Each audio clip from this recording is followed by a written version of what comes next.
It connected. All right. What's going on? Let me see. It says it is recording. That's what it claims. That's what it claims. I can't see you. You cannot see me? Mm-mm. How about now? Can you see me? You ignorant. I ain't got time to play with you today. Yes, my nigga. What's going on, man? Yes, we're recording. You know you got your headphones in the way. I moved it. Fair enough. Fair enough. Are you ready? You stupid. I said, are you ready for the thousands in attendance and the millions watching at home, and for that one fat-ass guy sitting at home on his couch? Let's get ready to start. Hey! What's going on, everybody? This is the second and a half official episode of the Socially Conscious St. Louis podcast. I am your host and your benefactor, King David. And this is my co-host, Rebecca Quarles. How you doing today, Becky? I am doing great. I see you got your signature shirt on today. Don't be a jerk. It doesn't. You don't wear it well, brother. Hey, I'm not mad at you. If you say keep calm and let the Quarles handle it, I will do just that. I decided to shirt because I got tired of people be like, oh, every time you getting ready to go off on somebody, first thing you say is, let me explain something to you. That's true. So I just point to the shirt. That's true. You always trying to explain something to somebody. And it is one of them things. Yes, indeed. But again, welcome to the second official episode, second and a half, that is, official episode of the Socially Conscious St. Louis podcast. We actually tried it yesterday, man, and got through a whole episode, family, just to find out it didn't record. Then I had some problems. My dumb ass forgot to charge my headphones, so it was right in the middle of a podcast, and then for some reason, Windows 10 will not allow you to just go back to the normal audio like the phone would. You know, if you disconnect from your Bluetooth from the phone, you know what I'm saying, it'll automatically switch back over to like your speaker. So for whatever reason, that didn't work, but I am here to tell you that I am a god, you dog creature. No. Look at that finger. Nigga say puny That's the longest finger I think I've ever seen in my life. That finger extra long. Hey, that's that what's that nigga? Loki. I am a god, you dog creature. That nigga slapped the shit out of his ass. Puny god. Hulk brushed his ass off like nigga. Yes, he did. Oh, me? You can't be talking to me. That nigga didn't give a flizznick. So not at all. So yeah, man. So we are going to try this thing again. We are recording, and hopefully everything goes well this time. So Becky, how are you doing today? What's been going on with you? Work. That's it. Working. That is it. That is all I have done. I have accomplished. I cooked all my food for the week. So that is it. Nice. I have not accomplished anything else. Hey, that's cool. You know, you got your little 8-9 hours for Whitey locks out the way. That's cool. Yeah, you know, got to get that out the way, unfortunately. Yeah, you know, I was off today, but nigga trying to pick up some OT.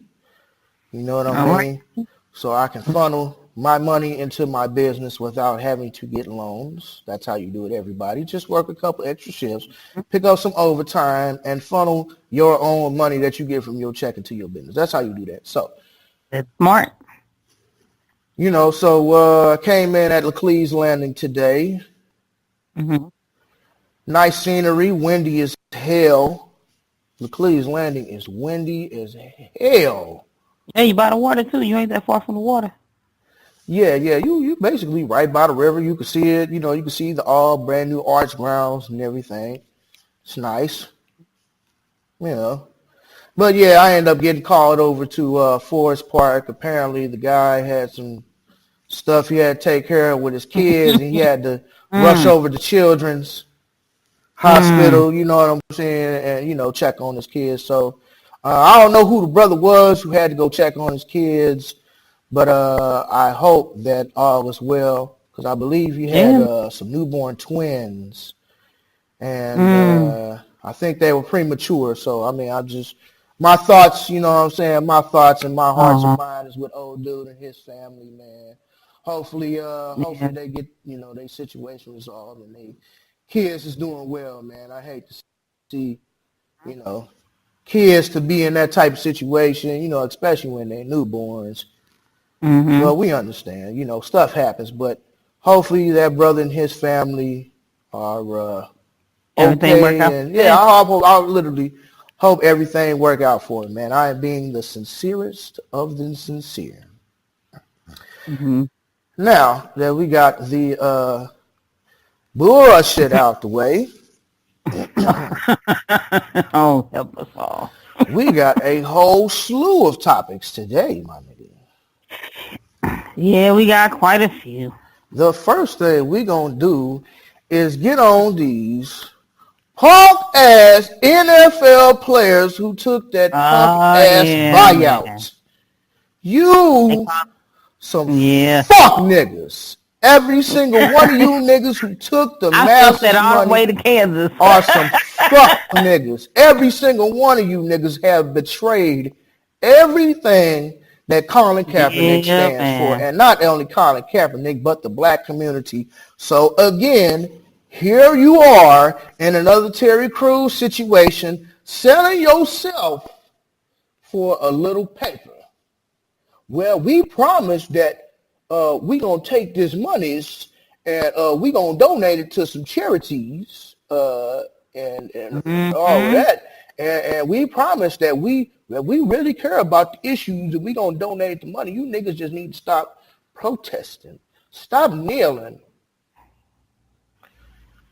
They're calling it the NFL players sold Kaepernick's protest for $100 million. Are they sellouts or heroes? How They do you sell a protest? simple. I didn't know protest was up for sale. No, my God. Everything is up for sale for the right price. Well, not everything, Yeah, but yeah, 98% of things in this world are up I for see that. sale. So it's just like no different than Black Lives Matter. Black Lives Yeah, Matter organization is funded by white supremacist George Soros. Y'all can look that up online. yes it is. Excuse me. So even though y'all think that a lot of these organizations and stuff are black run, they have a black face with a white face behind them, like Yep. yo boy Presidente Obama. Mm-hmm. Mm-hmm. That nigga. But I don't want to go in on him yet. We gonna stay on these NFL players. We got some shit to deal with Obama a little bit later because he a fuck nigga too. But anyway, I know y'all gonna get mad. I know y'all gonna get. I love Obama. He created change. You be like, change for who? Yeah, he created some change, all Mm-hmm. right. He created change in the Middle East, over there in Libya. Oh, he created a whole lot of change for the gays. Yeah, Created he a ain't did nothing. whole lot of change for the police when he wrote or approved those Blue Lives Matter laws. Yeah, he ain't did nothing for black folks. No. But yeah, my nigga, everything is up for sale, man. And we see, man, these niggas ain't got no spine. The only one that I've seen so far that came out and said something was Eric Reed. I think Eric plays for the San Francisco 49ers.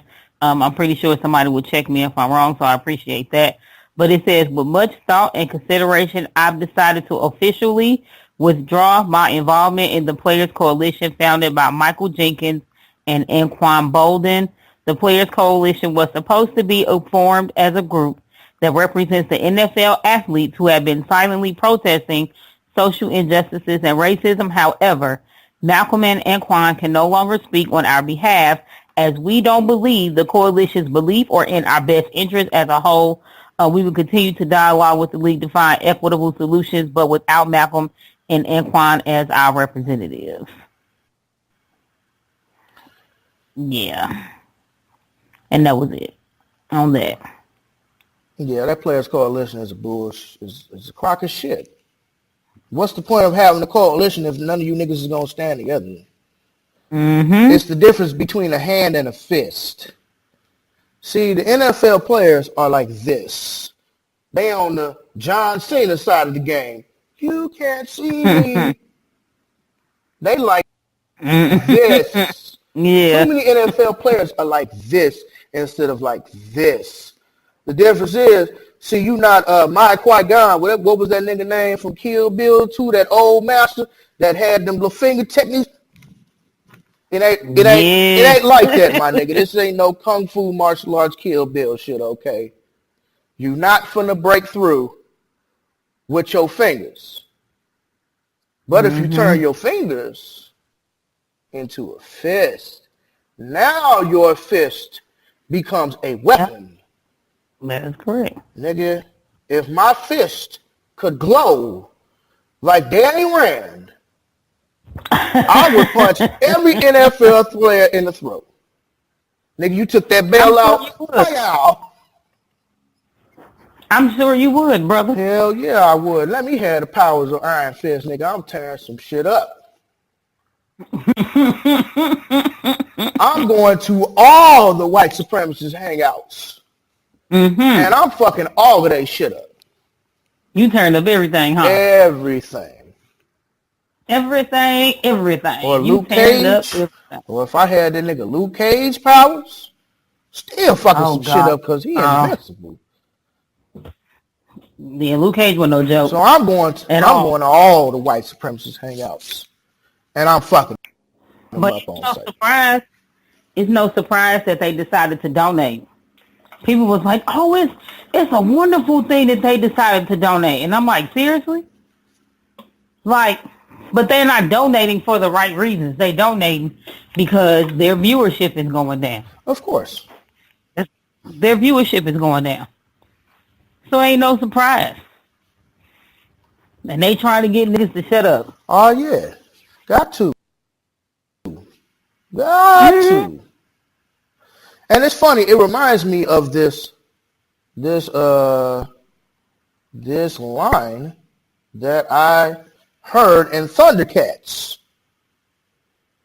From the great book of Thundercats. Yeah, from the book of Thundercats, chapter Jaga, verse 1. And Jaga says some shit to Lion-O. He said, better an honest enemy than a false friend, Lion-O. You need to learn to tell the difference. I agree. And it's funny how all them old cheesy cartoons that we used to watch when we was a kid was dropping all knowledge. Them old kids cartoons used to drop all knowledge. And then somehow all that positive shit disappeared. But I say that to say this. An honest enemy is an open white supremacist.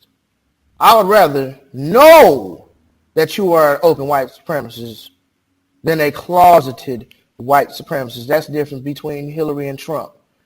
Trump is open and honest with his racism. Hillary is more closeted. I didn't say she was closeted. I said she's more closeted with her racism than Trump. Yeah, I agree. So if we had Hillary, black folk would have went back to sleep. Now that Trump is in office and everybody getting their ass whipped, the Mexicans, the Indians, the Asians, everybody, all the immigrants, oh, black people, we need your help. Let us stand together in unison. What the nigga Tyreek say? Hold your own nuts. Hold your own nuts. I agree. It's sad, but I would behoove anybody if they wanted to know more information about it. Check out theroot.com. It's a young brother on there named Michael Harriet. He's a staff writer at The Root and host of a podcast called The Black Ones. And he's the chief of digital magazine Neagles Who Read. He's the one who actually really wrote what I was reading about Colin Kaepernick and how he honestly felt about the whole protest thing. And I get it. He goes real quick. So to make the choice to fight for the new thing while pursuing your dream, then you are told that you can't do both, that you will have to sacrifice the thing you loved your entire life from the age of 6 for the chance to make a difference. So you give up your money, career, your dreams to start a movement, and it begins to work. Everyone notices your movement actually becomes a topic of discussion, which is all you ever wanted. And then one day you turn around and someone auctions it off for an MF and lead weight scholarship grant. The hell with logic, I'd rather die. How was it crack? He said, he said, F them all. He said, may God damn their freckless, unprincipled souls. F them all. That boy went off. He wrote a lot. He went in. That was Kaepernick who said that?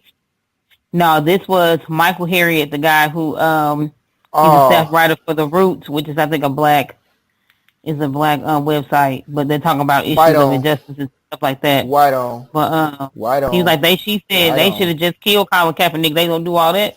Yeah, so you got to be careful about The Root, like Madame Noir. I'll mess with them. You know, The Root is another one of those black publications that's white on, like Ebony Jet. All that shit's white on. So really? Oh hell yeah. Yeah. You know, I didn't know that. I mean, I really don't. You know, niggas I really can't don't keep on. You know, niggas don't keep nothing. They sell it the first chance they get. So you got a point. And you'll see, like The Root, they'll have some good articles, but a lot of articles. I think The Root was the one who published that article. Is the black man the new white man or some shit? And I'm like, the fuck is this? What? Did a woman write that? It was a that dude. sounds like something a woman would have wrote. It was a dude who wrote that. I think it was The Root. But yeah, I'm not saying that you can't find good information, but you got to be careful about publications like The Root and all of them, because they do a whole lot of cooning and bad wenching in their articles. Now, I will say this: The Root, I pick up some of that stuff here and there, and then like with Ebony and Madame Noir, I don't even bother to look at that stuff. I can't take it. I can't take it. A bunch of ignorant chicks talking about ignorant stuff. I ain't got time for that. That's real, man. But they sold Cap out. They threw him under the bus. Kind of messed up. I mean, it is. It is. But like I said, I just talked about this Sunday when I spoke about unity in Kwanzaa. I believe the principle is the umoja. I believe that's the Kwanzaa principle of unity. And basically, I made mention that we as black people, black Americans, always want to push one leader. You got one Malcolm X, one Martin, one Garvey, one Elijah Muhammad, one Farrakhan. There's always one Colin Kaepernick, one Ali. Which, I mean, Ali wasn't only necessarily one back in those days. You had Kareem Abdul-Jabbar, Jim Brown, and all those brothers, but Ali was the one who was truly vilified by the mainstream media and the white supremacists. So we always got this thing where we want to push one leader. My nigga, True. When you stand together in unison, that basically goes away, because it's just like, what was that? Captain America? What was it? Captain America, Winter Soldier? It's not like I haven't heard this quote before, but it's a quote that's basically like, you can't stop Hydra. If you cut off one, two more pops up. And if you know anything about Greek mythology, anytime you fight a Hydra, you cut its head off, two more grow in its place. So we got to be like Hydra. We got to be like the mystical Hydra, nigga. Anytime they take out one of us, or they try to take out one of us, Two of us to stand up in that place. And when we all stand up, the game is over. The game is over. Asians don't really care about racism because they have economics. They got economics, they got numbers, and the Asians stick together. That is true. Now, they got their own little beef. They got their own little beef. Korea, Vietnam, what was that the nigga Dave Chappelle say? Do I look Korean? Yeah. No, the nigga say, I am Korean. Do I look Chinese to you? Chinese? The nigga like, yes, motherfucker, all you motherfuckers look the same. So that be beefing, they got them little beefs in and of themselves, but when it comes to everybody else. But they handle it in-house.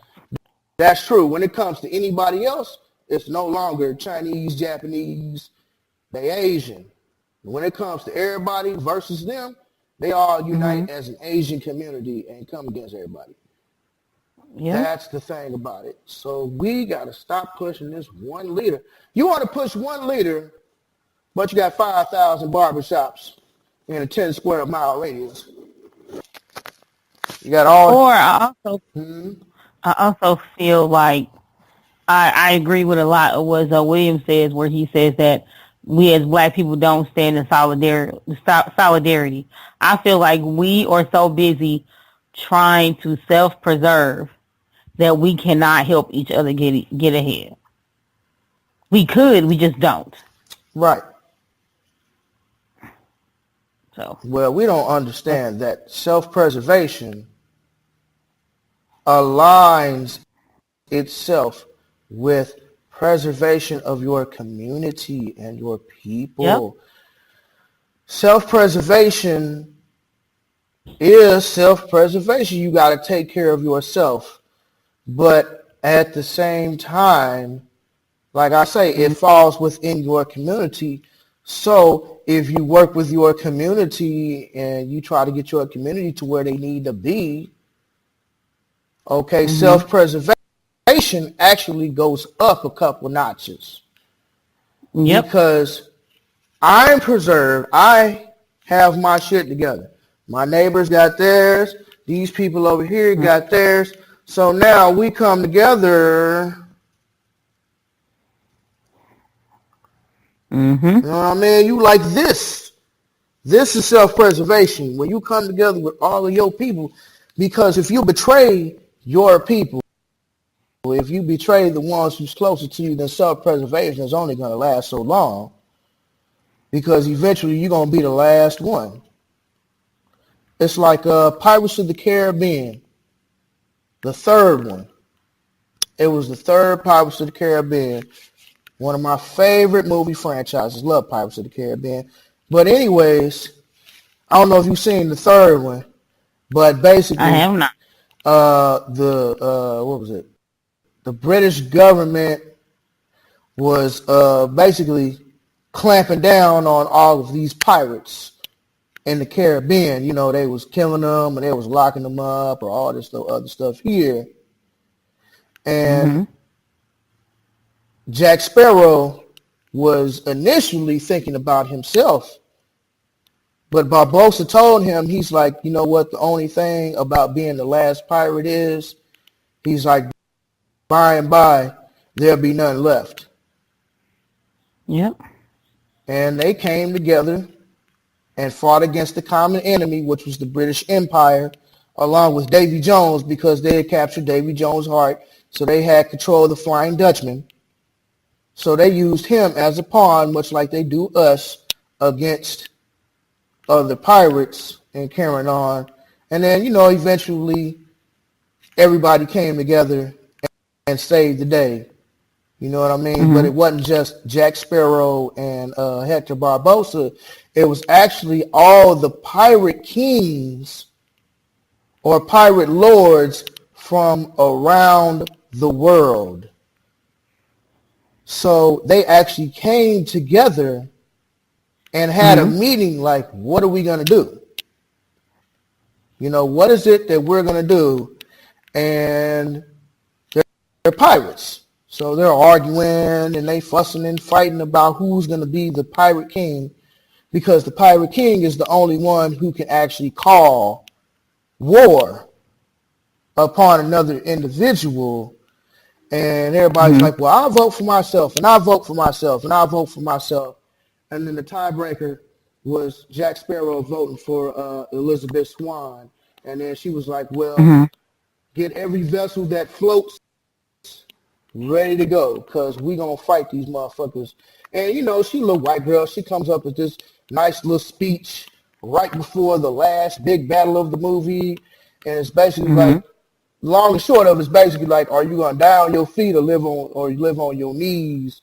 You know, she's like, do you want to live like a bunch of derelict bilge rats and all this, that, and the third? You want to constantly be running from somebody and all this other stuff? You know, so she got the pirates ready to fight and all this, that, and the third, and the pirates came together and they saved the day. That's what's up. So we can come together, family. Self-preservation works better if your community is preserved. That's all I got to say about that. Good night, folks. We out this piece. All right. Nah, we good. You be like, nigga, you playing. I am. I'm playing. Yeah, my nigga. So, let me see. You want to talk about your baby mama Amber Rose? Sure. Let's talk about your cousin, Amber Rose. That boy head up ain't no kidding me. I don't know her. I don't know her either. I would never, ever stick my dick in Amber Rose. Ever. And she came and said, I'm going to give you $2 million. $2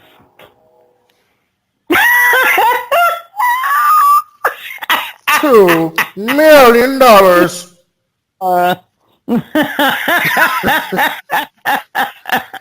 I can't do it because first of all, I don't even really find Amber Rose that attractive.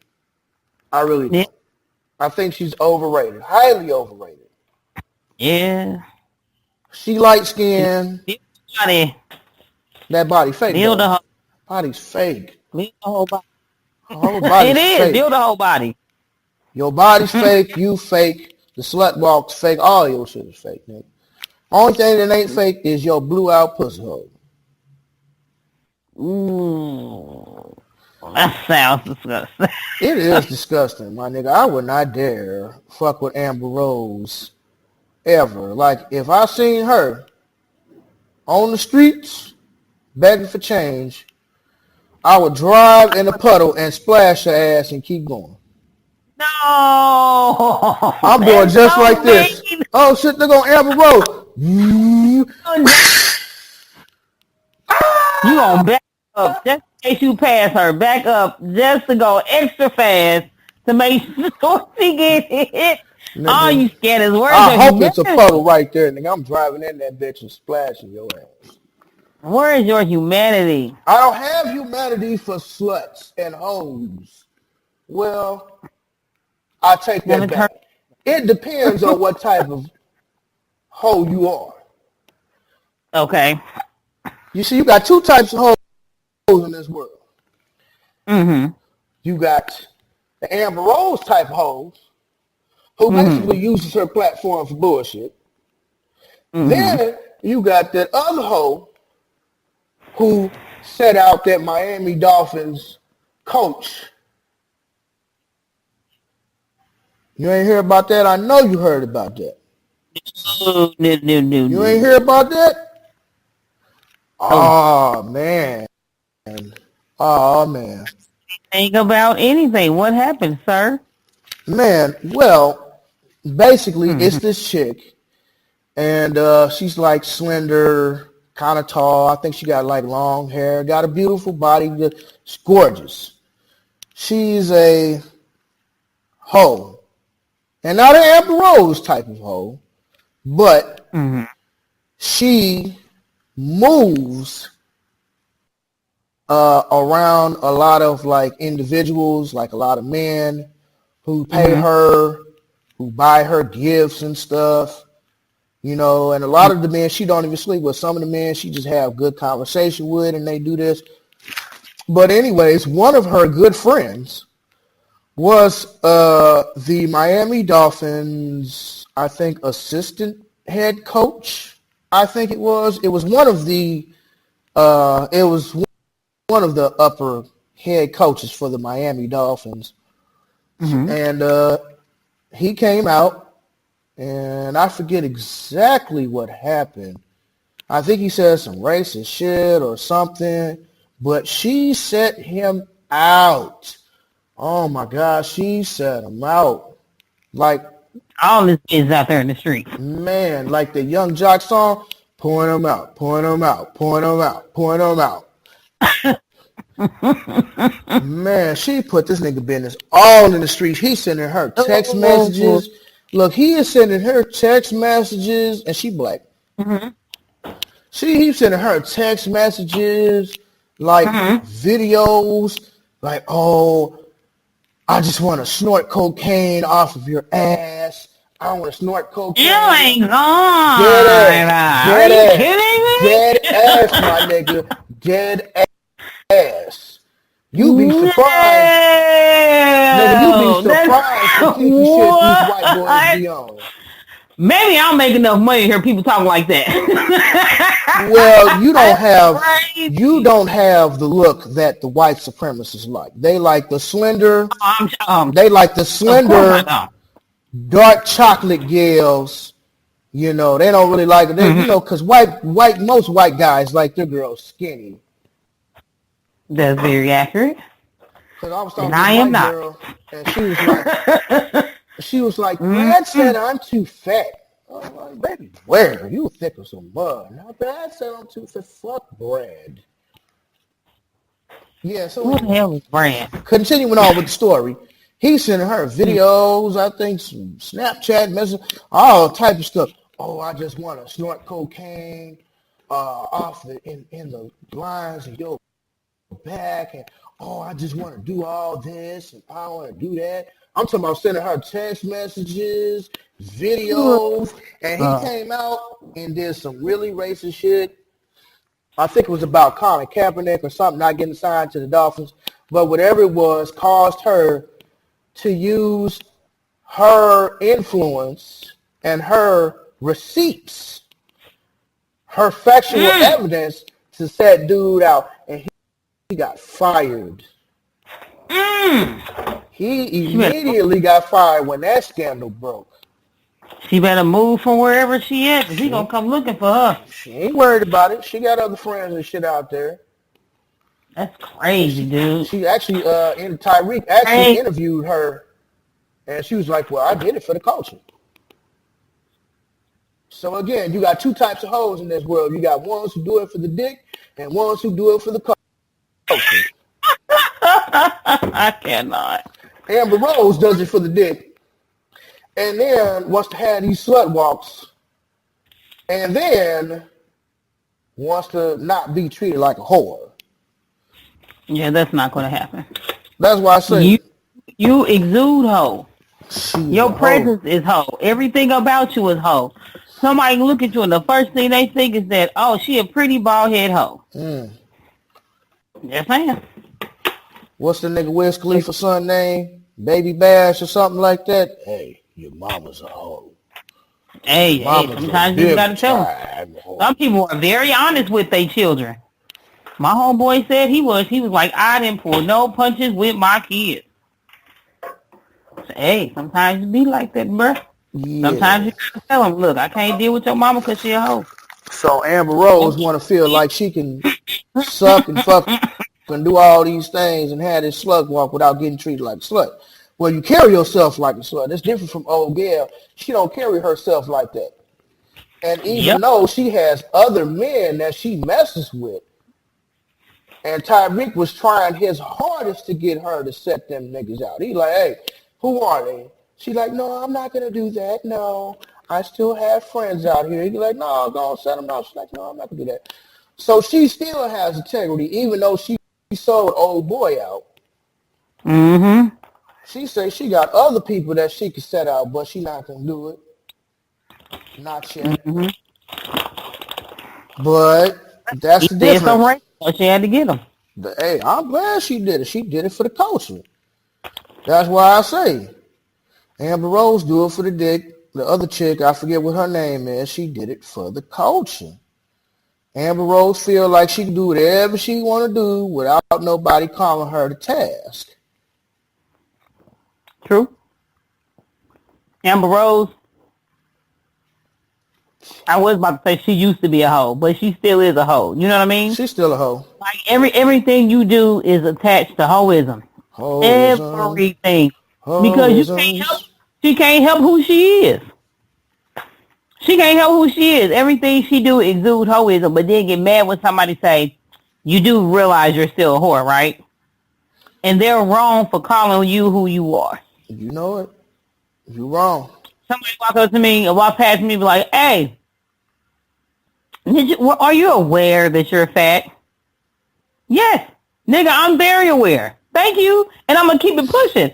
Like, I don't care about all that. So that's how I compare Amber Rose. Like, you walk up to Amber Rose, you are aware that you're still a hoe, right? We just, like, don't forget. Just want to remind you. She ain't forgot. And me calling you a whore is me slut-shaming you. How is that slut-shaming? It's who you are. Even when she did a little piece of a talk show she did. She had a talk show? With them. Who the hell gave her a talk show? I think it was VH1 or MTV, you know, one of them. Gave her a talk show for a little bit. And she still exude hoism. You still a hoe. Everything that you do is you being a hoe. Just like the little Netflix movie. The hell?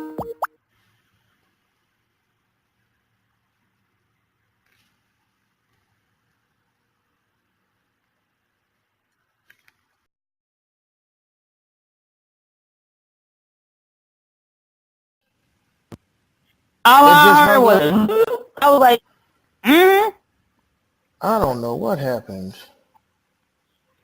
And now it's trying not to let me go back on video. There, hold on. Can you see me? Yes, I can. Okay, cool. I'm like, whoa, what happened? Yeah, man, I don't know what the hell happened. I was just trying to check and make sure everything was still recording or whatever, and the Skype hung up. But that's cool. I can edit that. Skype kind of pisses me off a little bit because I know Tyreek was having problems trying to turn off that stupid call ringer. And since they've updated Skype, you can't do that. So whatever. But yeah, nigga, they're going to be like, oh, you fat. You bullshit. I'm going to get real buck too. You know you fat. You bullshit. Thanks for telling me. Like, I didn't know that I was fat. Thank you. Like, Amber Rose, know what she is, who she is, and it ain't no changing it. And that's fine, but own up to your wholeness. Don't do whore things and then expect it not to get treated like a whore. And act shocked and appalled like somebody did something wrong to you. And then you have these stupid-ass slut walks. The fucking walking down the street looking like a whole slut. Like, and you say, I'm coming to fight against, like, you ain't even in the audience saying, like, we're sluts and we're proud. You just like, I'm fighting against these labels they put on us. Walking down the street look like a whole hoe. A whole band of hoes. A whole stampede of hoes. I am slut, hear me roar.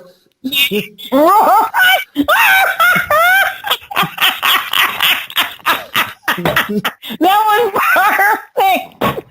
Oh my god. That's how they be like that Hungry Man commercial. And I'm too hungry to settle for chick food. Boy, that was perfect. These niggas here, boy, I swear to God, like. Ooh, I'm about to die. Amber. And then she likes to appropriate black culture, and she loves black dick, but yet she don't claim to be black.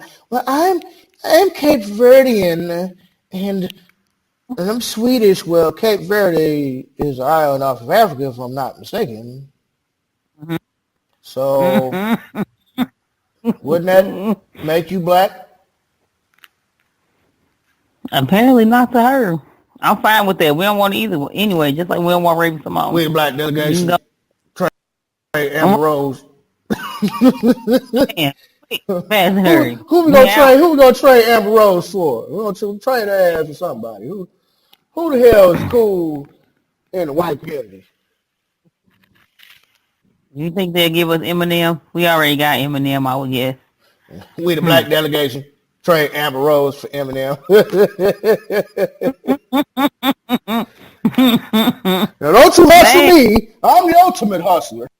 And they can say, Dave Chappelle. And they can say, we keep Eminem.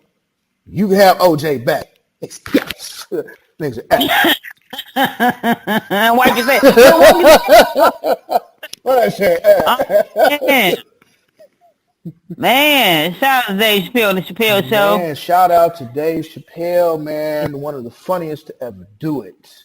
The only man who walked away from $150 million, or was it $50 million? $50 million. He walked away from $50 million at the height of his career. Yeah, niggas gonna walk away from $5, let alone $50 million. And came back and hit the stage and was just as popular as before he left. Oh yeah. Rest in peace to Charlie Murphy.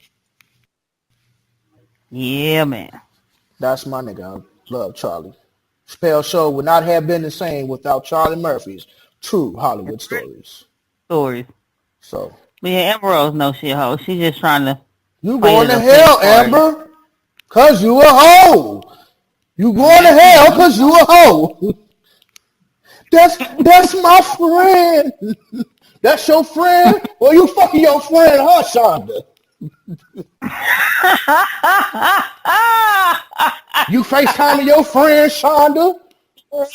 Nigga yeah, man. Hey, that nigga grabbed her. Hey, my nigga is G checked the shit out of Shonda, boy.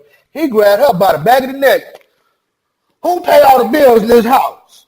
Tell that nigga who pay all the bills. You do. Don't cry now, Shonda. Tell this nigga you married. Tell him, Shonda, I'm married. And you been fucking around before, and I've been fucking around before. Crying them whole tears. Mad because she got caught. That's whole tears. Man. Them That's whole she's scaring that bro. She's scaring that bro. She ain't sorry. She just sorry she got caught. Oh yeah, basically that's all it is. That's all it is. That's all it is. Anyways, fuck Amber Rose and everything she stands for. Let's get on these facts, my nigga, since we dealing with Amber Rose and the whole slut situation. I think that's the perfect segue to talk about these facts. Let me explain something to you, socially conscious St. Louis listeners. Do not debate somebody unless you have facts, unless you have receipts, sources, reliable sources that you can point to. Don't get into a debate with nobody. Don't. Because I bring receipts. Whenever I be talking to these niggas online, I bring receipts. And motherfuckers want to get mad that you bring receipts and they want to start name calling. That's how you know that you have won an argument, is when people start trolling and name calling. So it was this post on Facebook. Excuse me.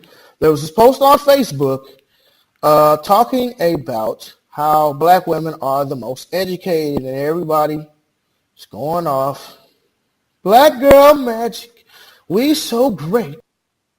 We could do all things through Jesus who strengthens us.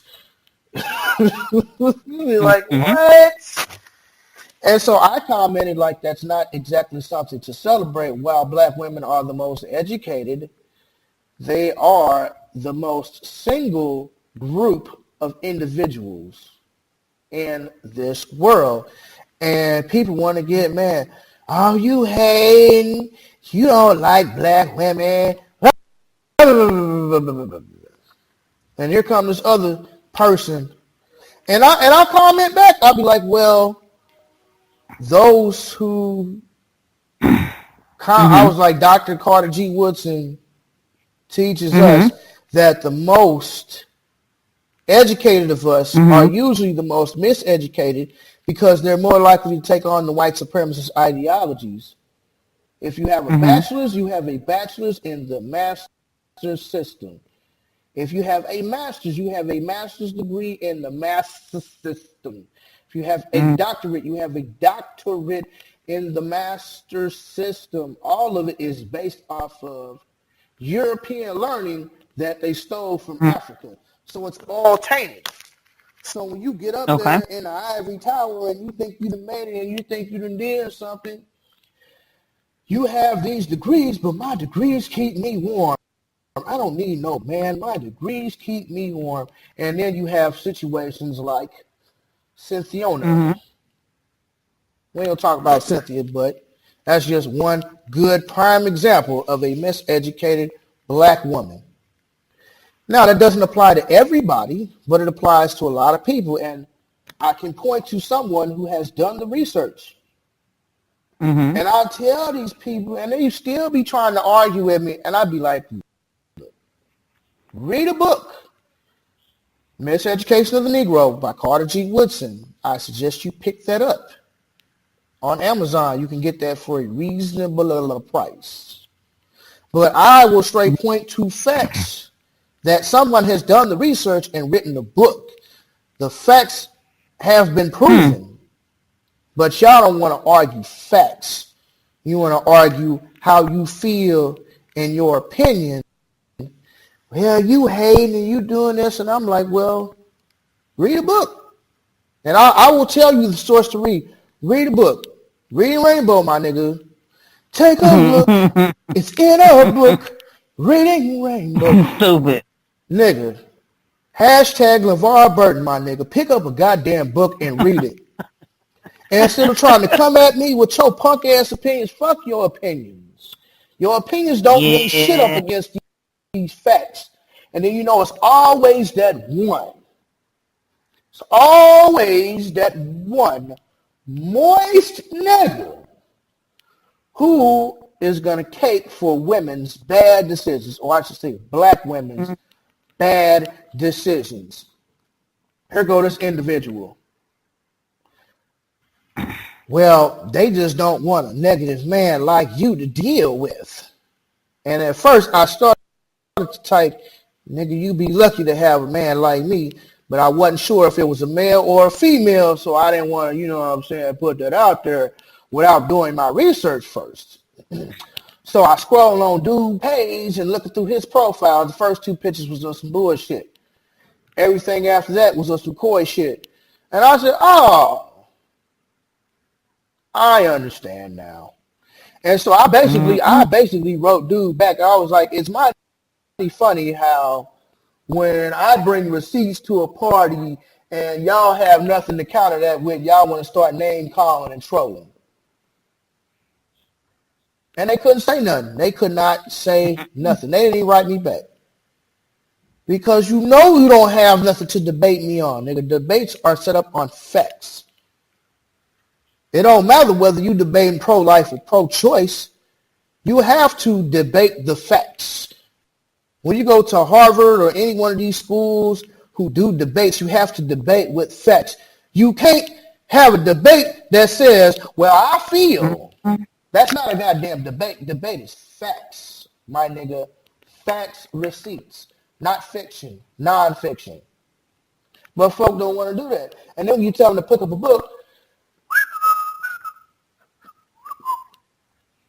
okay? Cricket. Man, pick up a book. Well, can't I just watch it on Netflix? No, nigga, pick up a book.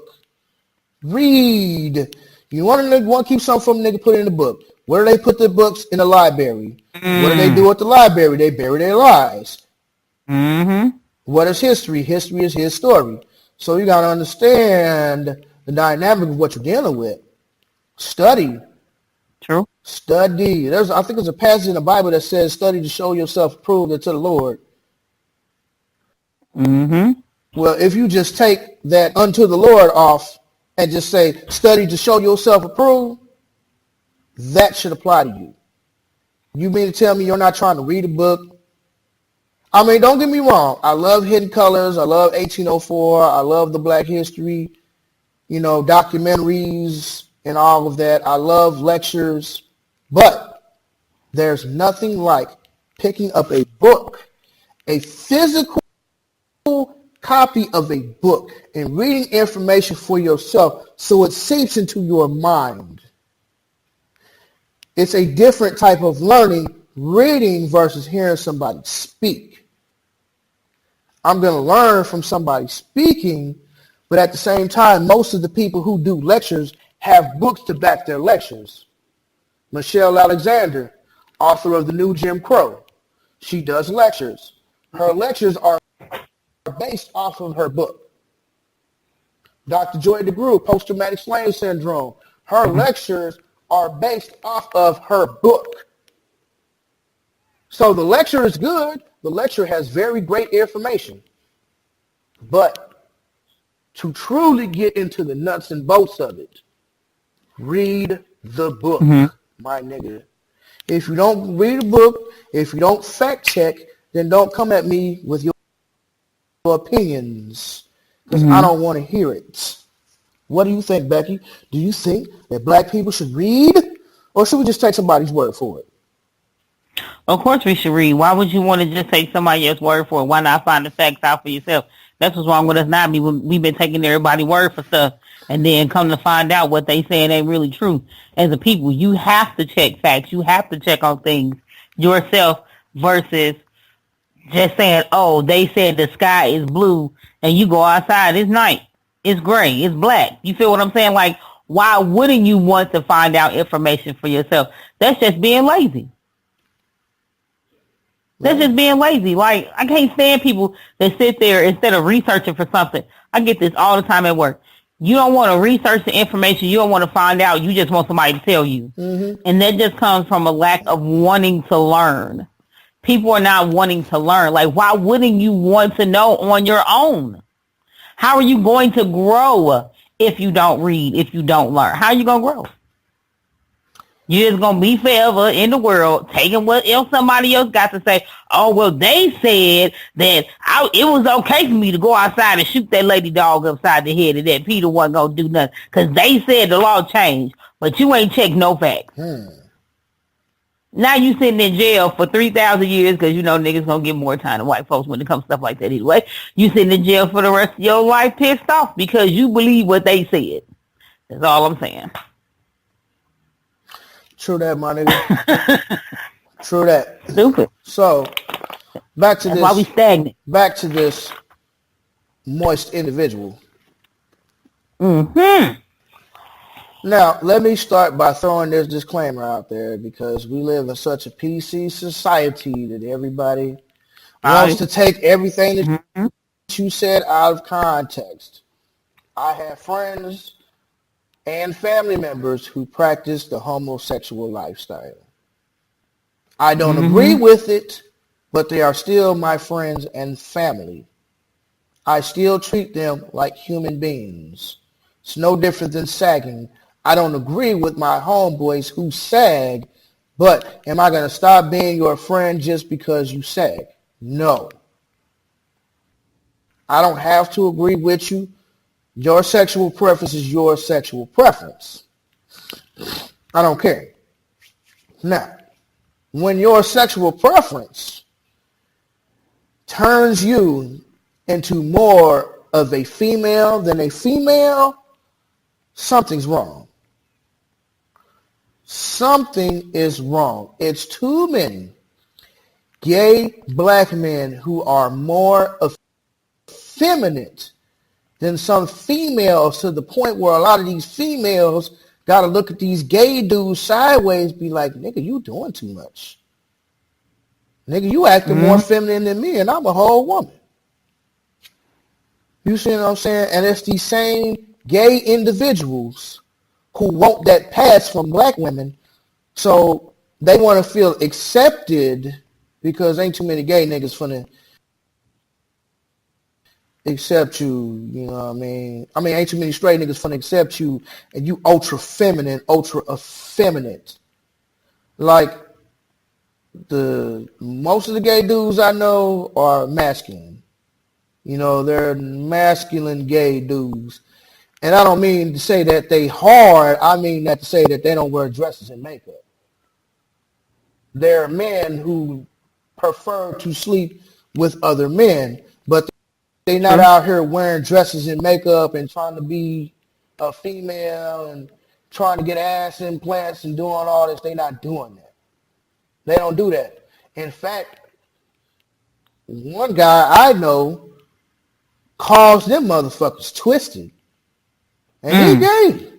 He's gay. He is openly gay. But them motherfuckers who be wearing dresses and shit, he'd be like, man, they twisted. He like, I don't know what's wrong with them. They twisted. But these gay men always hyping up these black women to do dumb shit and continue to make poor decisions. Girl, he cheated on you. Girl, you should have just went here, splashed them tires, and knocked out his windshield. Girlfriend, bruh. Gonna have you good and single. Exactly. You gonna be single with a gay man as your best friend, and you continually allow these people in your life to help you make poor decisions. Like, I see a lot of these gay dudes out here, and I really only see it in the black community. I really don't see too many effeminate males in the white community, at least on TV. I really don't really see them in the streets. You know, most of the time, if I see an effeminate gay white male, usually it's in passing or at like Pride Fest. You know, they had Pride Fest a couple months ago, and, you know, everybody catches the trains from the different stations going downtown. Okay, fine. But other than that, I really don't see too many effeminate white gay men. I mean, look at Anderson Cooper. Anderson Cooper, if he never told you that he was gay, you would never know. You see what I'm saying? But you got too many Cleo Monagos out here. Don't call me gay, brother. Don't call me gay. I'm a same gender-loving man. Nigga, you gay. You can spin it however you want to, but you are gay. And when Dr. Umar was speaking to Dude, and this is one of Roland Martin's people. So he was speaking to Dude, and he was just telling him that a lot of the homosexuality goes on in the black community because of this, that, and the third, and mostly it becomes come from slavery and all of that other stuff. So he's really breaking it down that a lot of men and women that he has counseled personally have been molested at some point in their lives. And he was just speaking facts from his own experience. He said, most of the people who I have counseled who are gay have had some sort of sexual trauma that caused them to question their sexuality and go down the route they did. But instead of accepting Dude at face value for what he was saying, he got all up in arms and he didn't want to hear it.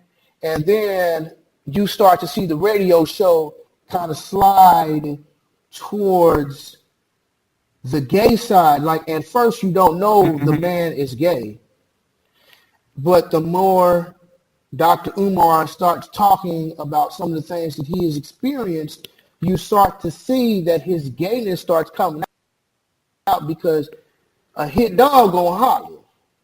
Yeah, man. And You're right. apparently, Dr. Umar was knocking dude upside the head with some truths, and he started getting mad.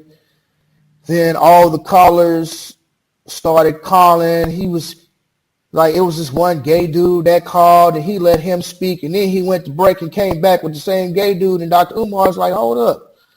This is the same dude from before the break. Why are you still letting this dude speak? And he was mad too. Hey, Dr. Umar, I can't believe you said that.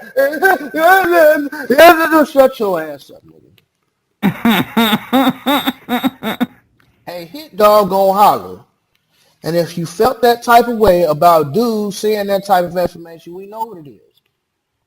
You don't want to accept it. You don't even want to be open to hear what the dude got to say. And one cat came in and it was like, oh, he was like, are you gay? And then he was like, well, I'm a same gender loving man, yes. He was like, oh, well, no wonder this show is skewed. Oh, he got mad at him. And the dude couldn't really articulate exactly how he couldn't exactly articulate his thoughts. But Dr. Umar basically said, he was like, so what the young brother's trying to say that you failed to mention that you were gay before the show started or when the show started, which is why you have these perverted views. And he like, what's that got to do with anything? What's that got to do with this? What's that got to do with that? He's like, well, the fact that you're gay is causing you to basically not even hear what I got to say and reject the information. You're not even trying to find out if it's true. You just get all up in arms about it. So it's them type of dudes, the Cleo Monago type of dudes, who is hyping these black women up to make poor decisions, making them, gassing them up. They say straight males gas women up. Gay niggas gas females up. Girl, you don't need him. He ain't nobody. Girl, you don't have to stand for that. Girl, you wasn't wrong. You had every right to question that nigga and go through his phone. And that's the reason why you single. So, Becky, have you and seen typically, this? Have you seen this from anybody? Have you experienced this type of behavior?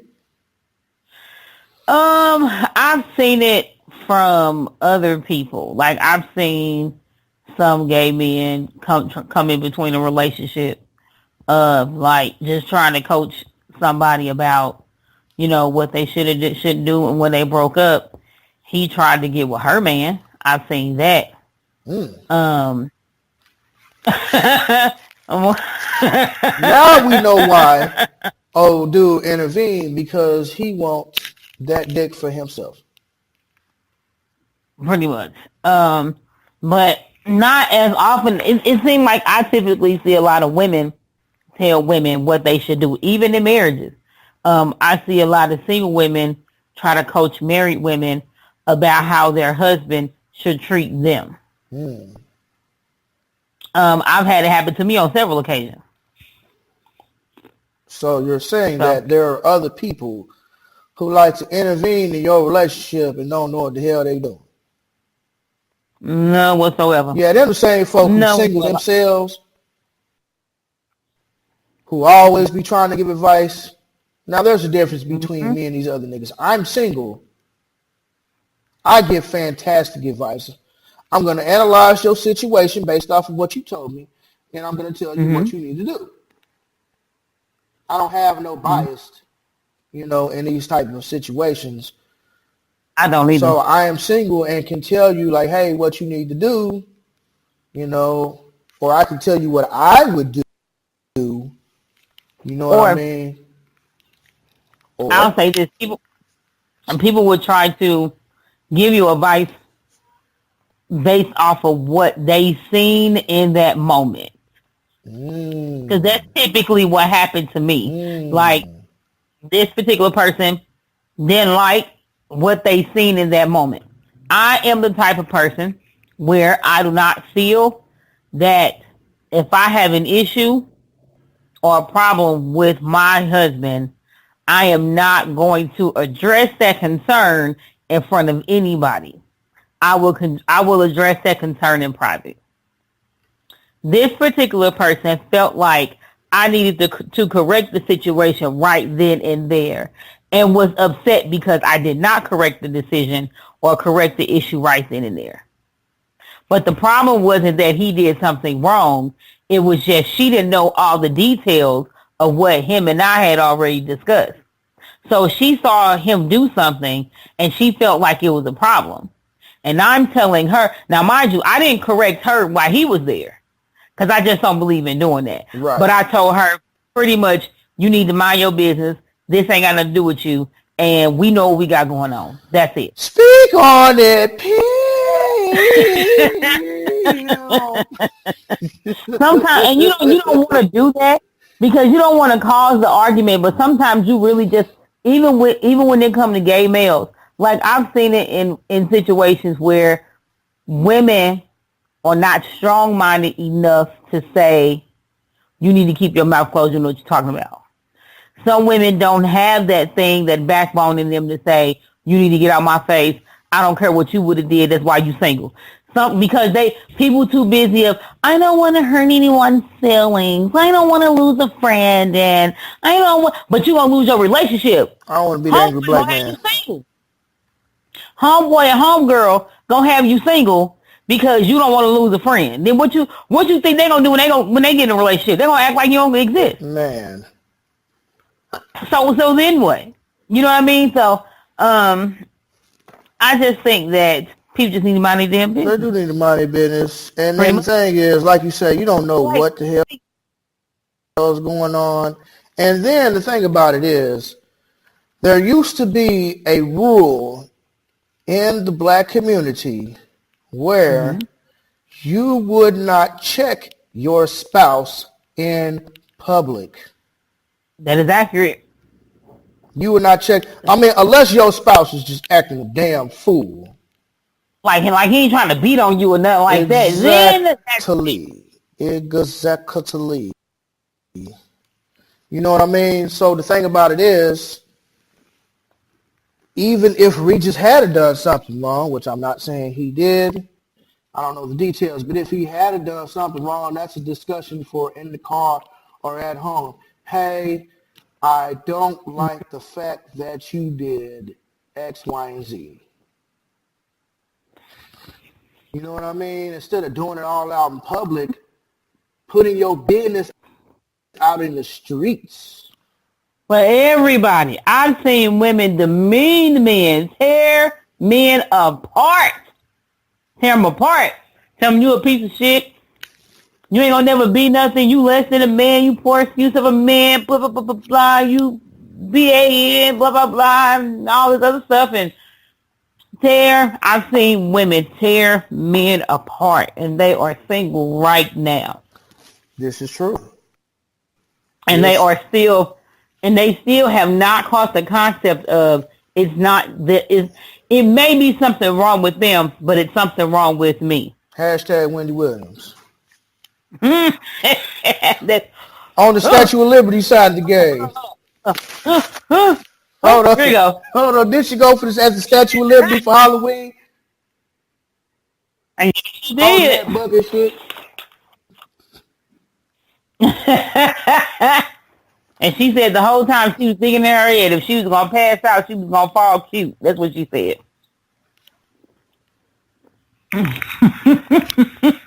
Wendy Williams, let me tell you something. Let me explain something to you, Rebecca. Wendy Williams looked like the Grinch stole Christmas, bro. I swear to God. But Oh, and on that day, Wendy's heart grew 3 sizes. Wendy Williams looked like the Horton Hears the Who looking at him. She looked like that nigga from Green Eggs and Ham, my nigga. On Cat in the Hat looking at his. You scandalous. She jumped right out the pages of a Dr. Seuss book. On the Thriller side of the game, I could have swore Wendy Williams was one of them extras in that Thriller video.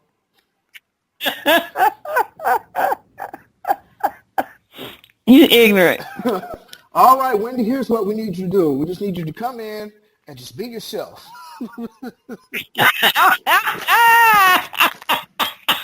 And action. Plum, plum. I swear. Great job, Wendy. You're doing a good job. I hate you, bro. You made me drop this damn phone. Wendy Williams' ugly ass look like, do you remember that old movie Turner and Hooch? Oh, this has been a long time. With Tom Hanks. She looked like she looked like that damn dog. Oh, Wendy Williams look like Beethoven, my nigga. Nah, you petty. I ain't talking about the composer, nigga. I'm talking about the dog. The Beethoven, the St. Bernard. That's why I started laughing. I was like, That's what you look like. Oh my God. And so, have you heard about the Golden Krust CEO?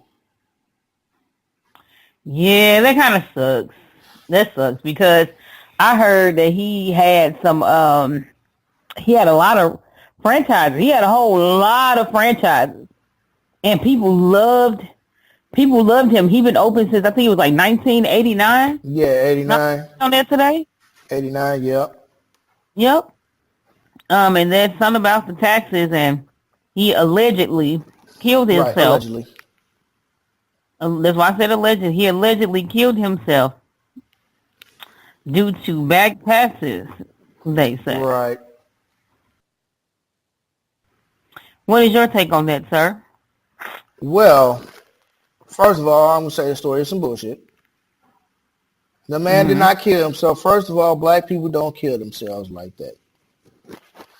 Black people don't commit suicide. We too afraid of Jesus and going to hell for us to commit suicide. So that's first and foremost. Second of all, if he was getting ready to open up a new franchise, why would he have all these supposed tax issues?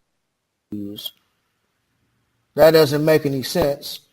Why would he commit suicide when he was just getting ready to open up a new franchise? That makes no sense. True. And people were talking about he was talking to himself and he was acting funny. Well, maybe that's because he knew the bullshit-a-lots were after him. Because I know for a fact when you are getting paper, and I'm not talking about a couple of dollars here and there. I'm not talking about Terry Crews type of paper. I'm talking about generational wealth type of paper. Mm-hmm. Generational wealth. He they weren't ready to make had that kind of he money. has a franchise, rest in power, to Lowell Hawthorne. Rest in power to him. But I don't believe the brother killed himself. He had too much going on for himself. And then you talking about he was never suicidal before, and he was never acting like this, and then all of a sudden he's acting funny, talking to himself. It's a strong possibility that the bullshit-a-lots got at his ass, just like they did Darren Seals. Y'all don't know Darren Seals is was, rest in power to Darren Seals. He was a activist in Ferguson. He was one of the main brothers taking charge. And he got too much exposure, and I guess they started making too much headway, and the bullshit-a-lots killed him. And I bet you're asking, Dave, how did the bullshit-a-lots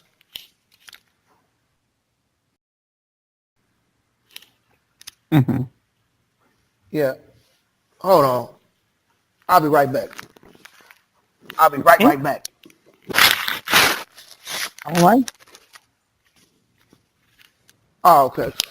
It's just the wind. You know, you be hearing noises and stuff. And I guess it's just that strong wind. I was just trying to see if anybody was getting into the building or, for whatever reason. So, but that's just me being me. I'm constantly aware of my surroundings. So whenever I hear strange noises and funny noises, you know what I mean, I got to go investigate. That's all it is. But back to the subject. Right then. But back to the subject at hand. I don't believe dude killed himself at all. I have a hard time believing that. You had all of this going on. Mm-hmm. You had multiple franchises. People loved the food that he had. He was one of like the only Jamaican, Caribbean restaurant franchise chains. I think he was just getting ready to open up a new one in like New York somewhere, Brooklyn or something. So I have a hard time trying to believe that he killed himself. Like, I really don't believe that. Why would you have all of this stuff going on and kill yourself over a little bit of tax debt? That makes no sense. You could pay off the taxes, payment plans. You accept payment plans for your job, don't you, Becky? Yes, we do. Okay, the IRS accepts payment plans too. So if it was really all that fucked up, one, he wouldn't be trying to open up no new franchises. And two, my nigga could be on the payment plans. So I don't think they say they claim, and this is according to the New York Post here, they claim that surveillance video shows the meat pie mogul shooting himself in the head at his office inside the Golden Crust Bakery and Warehouse in the Bronx, said the source, who was briefed on the NYPD investigation into the shooting.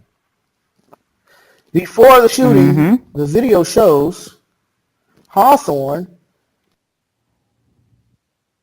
speaking with a pair of workers who left the room, both of whom were crouched down when they later returned to his office, sources says.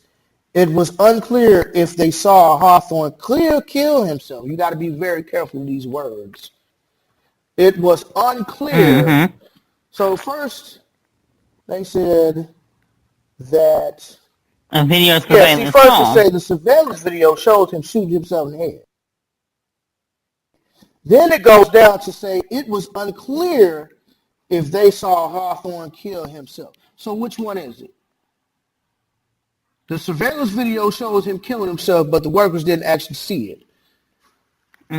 So which one is it? Did you see the part where it said the family members was saying that he had been acting funny and talking to himself? Did you see that part? Yeah, that's the first part of the article. Y'all can look this up on the New York Post. Okay.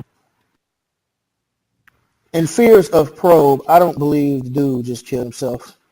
It don't make sense. If he was already opening up other franchises, you killed yourself over taxes. It doesn't make sense. He had how many stores open? There's no way.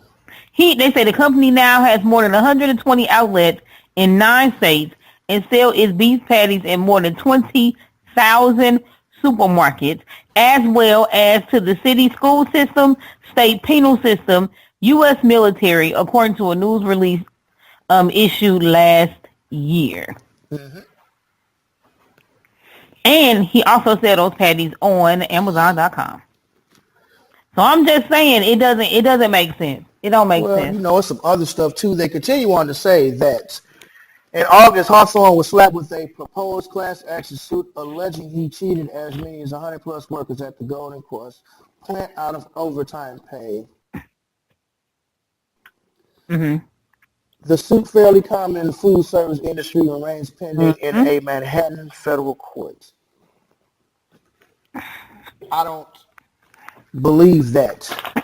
A class action suit, dude not paying nobody, please. He did not get this far by not paying his workers. That doesn't even make sense, but they have this supposed class action lawsuit, which the bullshit a lot of times I'm pretty sure came up with, because anytime you get in that generational wealth paper, they will kill you and find some way to take over all your resources.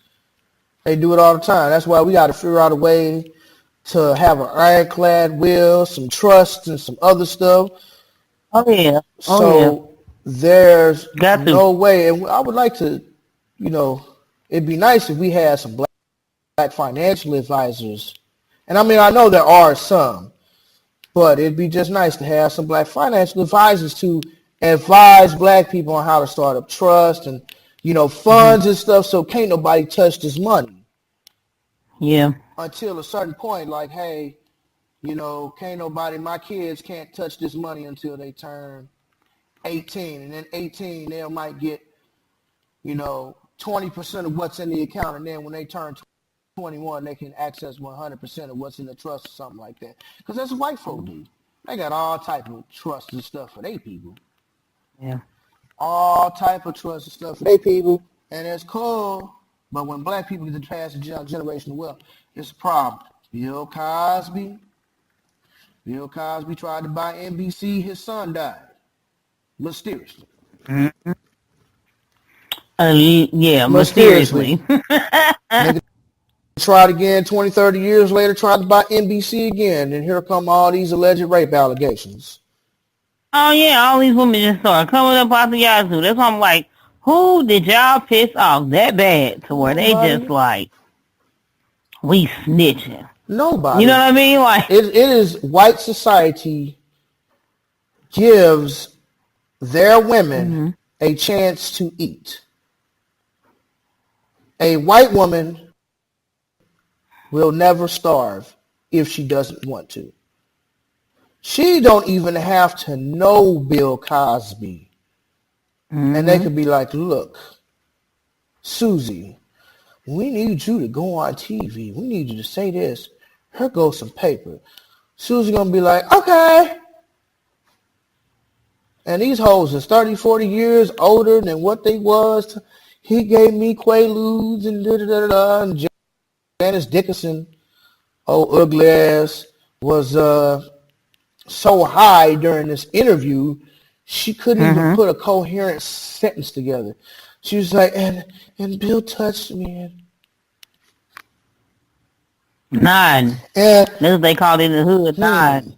And I don't exactly remember. And it's just stupid, man. And like she couldn't even inform. Even the white lady who was interviewing her was like, "Are you okay?" Yeah, I'm okay. This bitch, a drugged out ex-supermodel, Janice Dickinson. Now let's be very clear. This is not something new. Do I think that Bill Cosby raped these females? No, I don't. I do not believe that Bill Cosby raped these women. You want to know how I know that Bill Cosby didn't rape these women? Because Bill Cosby got that paper. And he's a man. So you in the 70s, 60s, 70s, 80s, you young, black, you got all these white women wanting to sleep with you. So you sleep with them. Now, it ain't no different than what a nigga would do on the streets if he wanted to fuck a girl. What's your pleasure? You like weed? You need some liquor? You need some Quaaludes, some cocaine?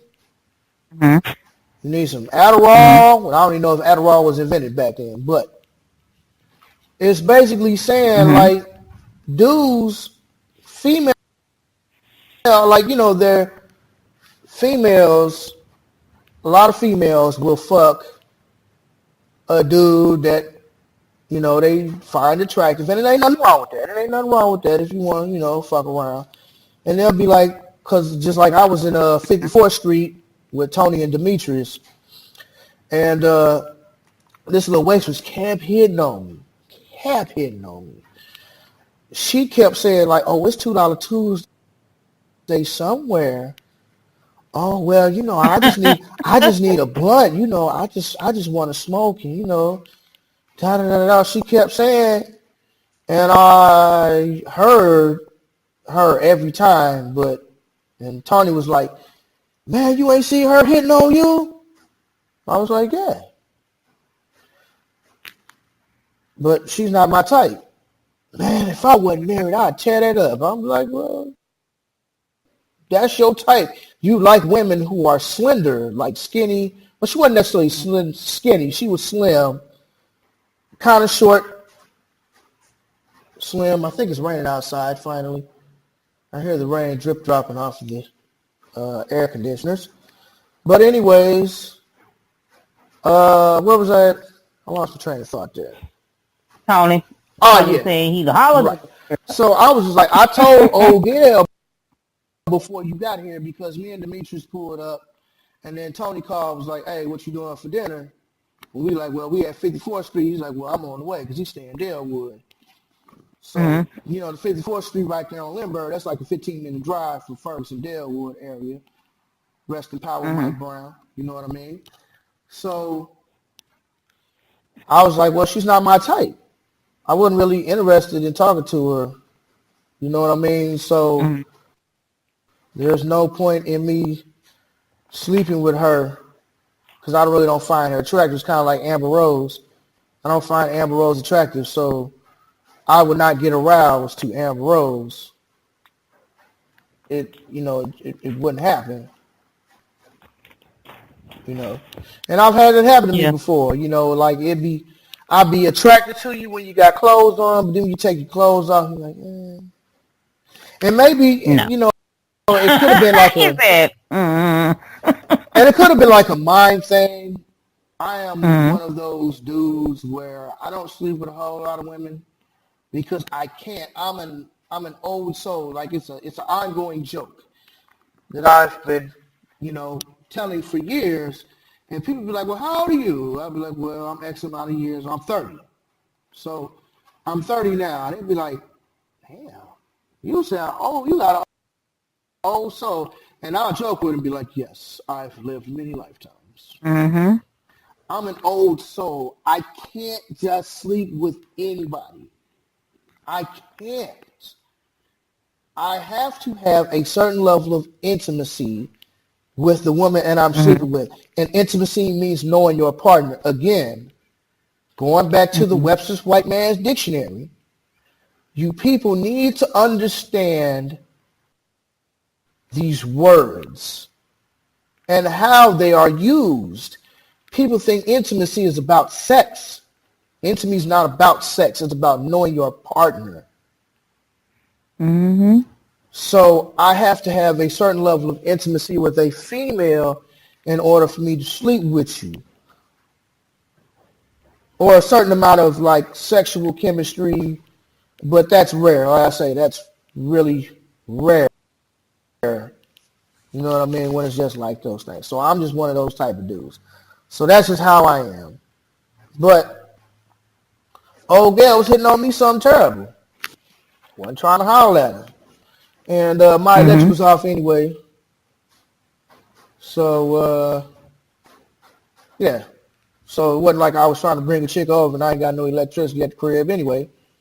So it is what it is. But I wasn't going to sleep with her because she's not my type. So back to Bill Cosby. It's the same shit the niggas do on the streets, baby. What you want? You want some weed? You want some Quaaludes? You want some cocaine? What you want? You want to fuck? I want to fuck. What's it going to take for you to smash? And they'd be like, well, I just need a couple drinks. I need a nightcap. And you're going to go to the store. You're going to pick up some liquor. You're going to get a little tipsy and you're going to smash. That's how the game goes. True. That's how the game goes. The female wants to smash, but she needs something to get her a little loose.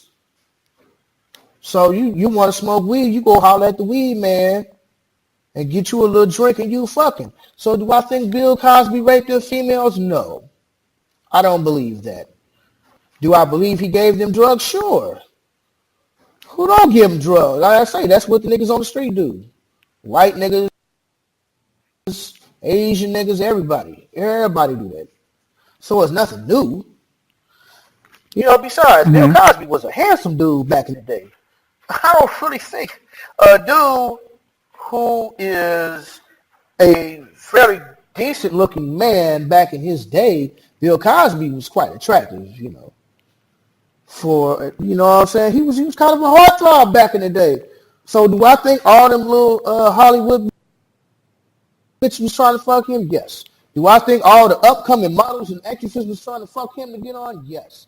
Did he fuck him? Yes, he did. But like I say, the white supremacist will always give his woman a chance to eat. And when Bill Cosby started to make some more power moves, they're like, oh, nigga, you haven't learned your lesson. Oh, Bill, you have not learned your lesson. All right. Bring the hoes.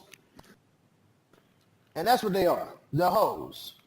Scandalous hoes. Scandalous. If you look at some of these chicks' background, some of these chicks got check fraud, mail fraud, identity theft. Yeah, a lot of these chicks whole lot of stuff. rat shit. Yeah, man. I'm talking about rat shit. Shit that you know you should be in jail for. But they don't want to go into the background of the white women. But as soon as that little boy fell into the Harambe cage, they all looking at the They hurried up. Shit. They all up in the daddy's record. And I don't even think he was at the zoo that day. Oh, he wasn't. they bringing up this dude record. Oh, you see, the reason why that boy fell in the gorilla cage with Harambe is because his father's got a record. It had nothing to do with nothing. They had child protective services come out for her, tell her she was child abandoned. Oh man, they investigated the mess out of her and the old boy. Cause they black. They black. But you would investigate a white woman, a white man. But I get it. Nah. The system set up for you not to fail. So that's what it is. It was somebody who said if you are white and let me see, if you're white and poor, you're wasting your whiteness. Something like that. Because white society will always give their people a chance to eat. Got anything to say? Speak now or forever hold your peace. I think you are 1,000% accurate. I think in order for if there was a white person, I think it would have to be a situation where somebody would have to like physically witness this chick beating on her child, and the child is still not guaranteed to be taken out of the home. Like people was more upset about the gorilla being shot. Literally, they was like hashtag rest in peace Harambe and all kind of stuff. White folks was more pissed off about the gorilla being shot than the kid that could have lost his life. Always are, but if you look at the video, I don't even think Harambe was trying to hurt the boy. He was trying to protect him. Because these animals are smart. You know what I mean? Now, if that had been a little white boy that fell into the cage, it might have been done for him. But if you got any type of melanin in your skin, I think you're going to be cool because, you know, we got a special relationship with our animals. It was some Ethiopian kings and queens was riding on lions. I seen a brother in Kenya walking some hyenas down the street, my nigga. You know what I mean? Black folk got a special relationship with nature and with animals. So the boy was never in danger. And then if a gorilla looks at their child, it's going to think that this is a child that needs protecting. But white people care about animals more than they do our lives. See how they did Cecil the lion. Rest in peace, Cecil the lion. Yes, they did.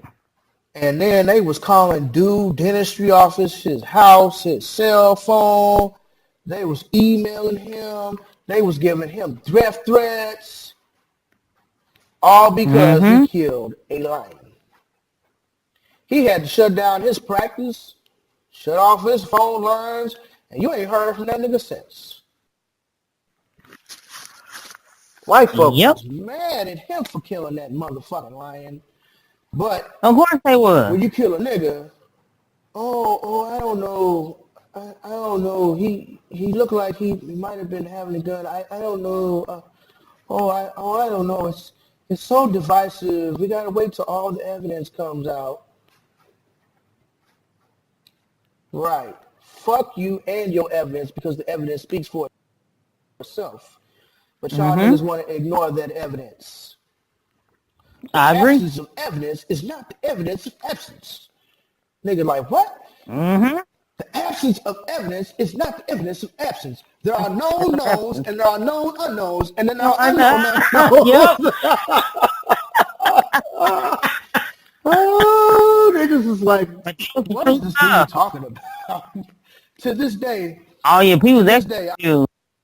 I still don't know what he was talking about. Dope. It was dope, man. You couldn't deny it though. Oh, But yeah, I feel like people. I feel like I feel like we live in a day and age where it's almost at a place where a black person gets shot in the street and a white person just keep walking. But if somebody bump into a white person, true the that. SWAT team is there as soon as you turn around. Out 10 seconds later, they didn't call in the cavalry. That's exactly how I feel that we are. That's the place that I feel like we're in. So, my nigga, we got two more topics, and then we're going to close it out. We're going to get on Denzel Washington, and then we'll close it out with Libya and ex-Presidente Obama. Mm-hmm. So Denzel Washington was reportedly in the news as saying, you cannot blame the system for our problems.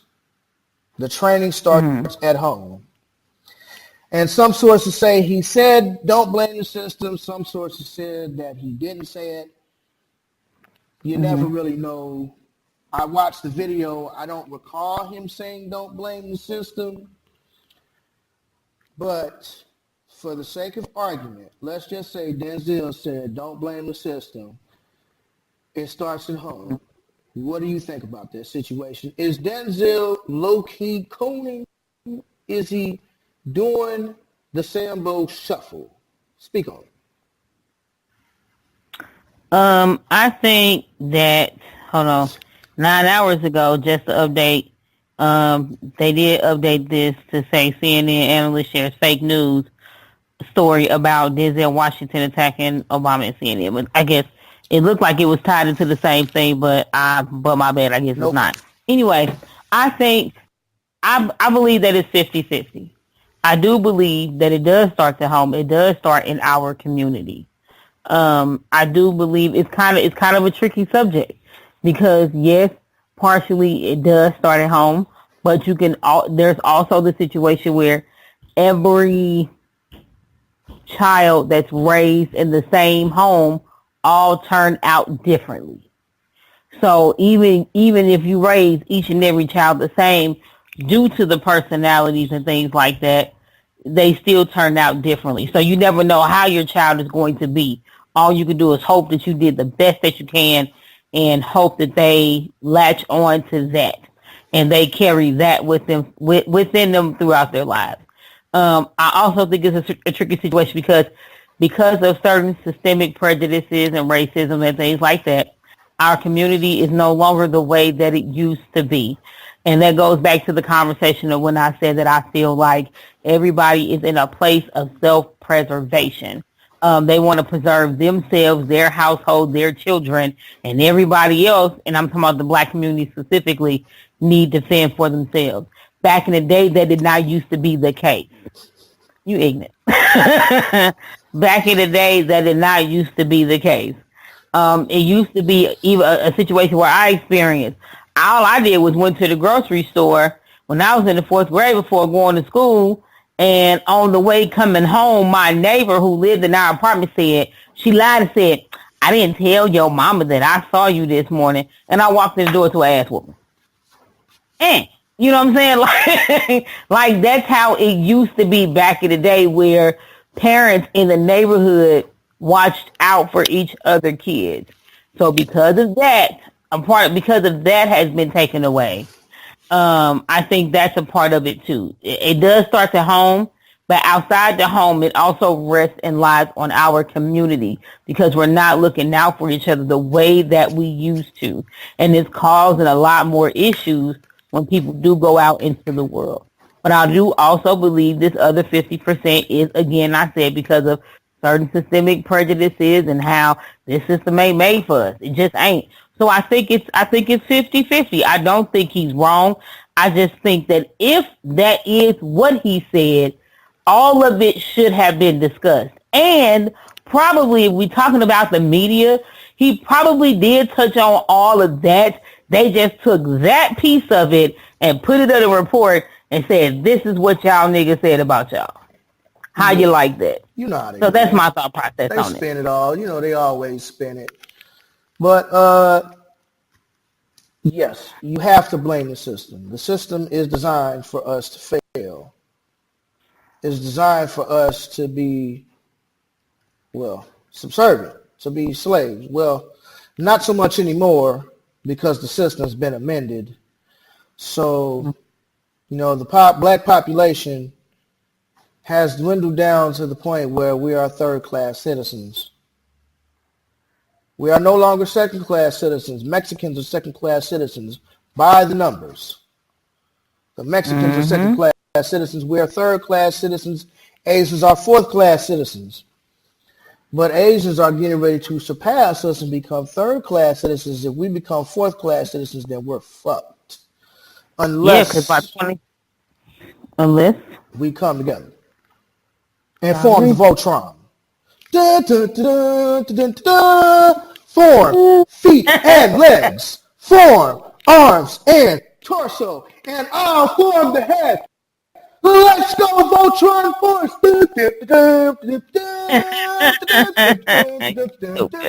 Nigga, I love Voltron. Fuck y'all, nigga. Y'all know y'all love Voltron too, nigga. If you grew up in the 80s and the 90s, my nigga, you love Voltron, He-Man, and Thundercats, and Dragon Ball. I'm just saying.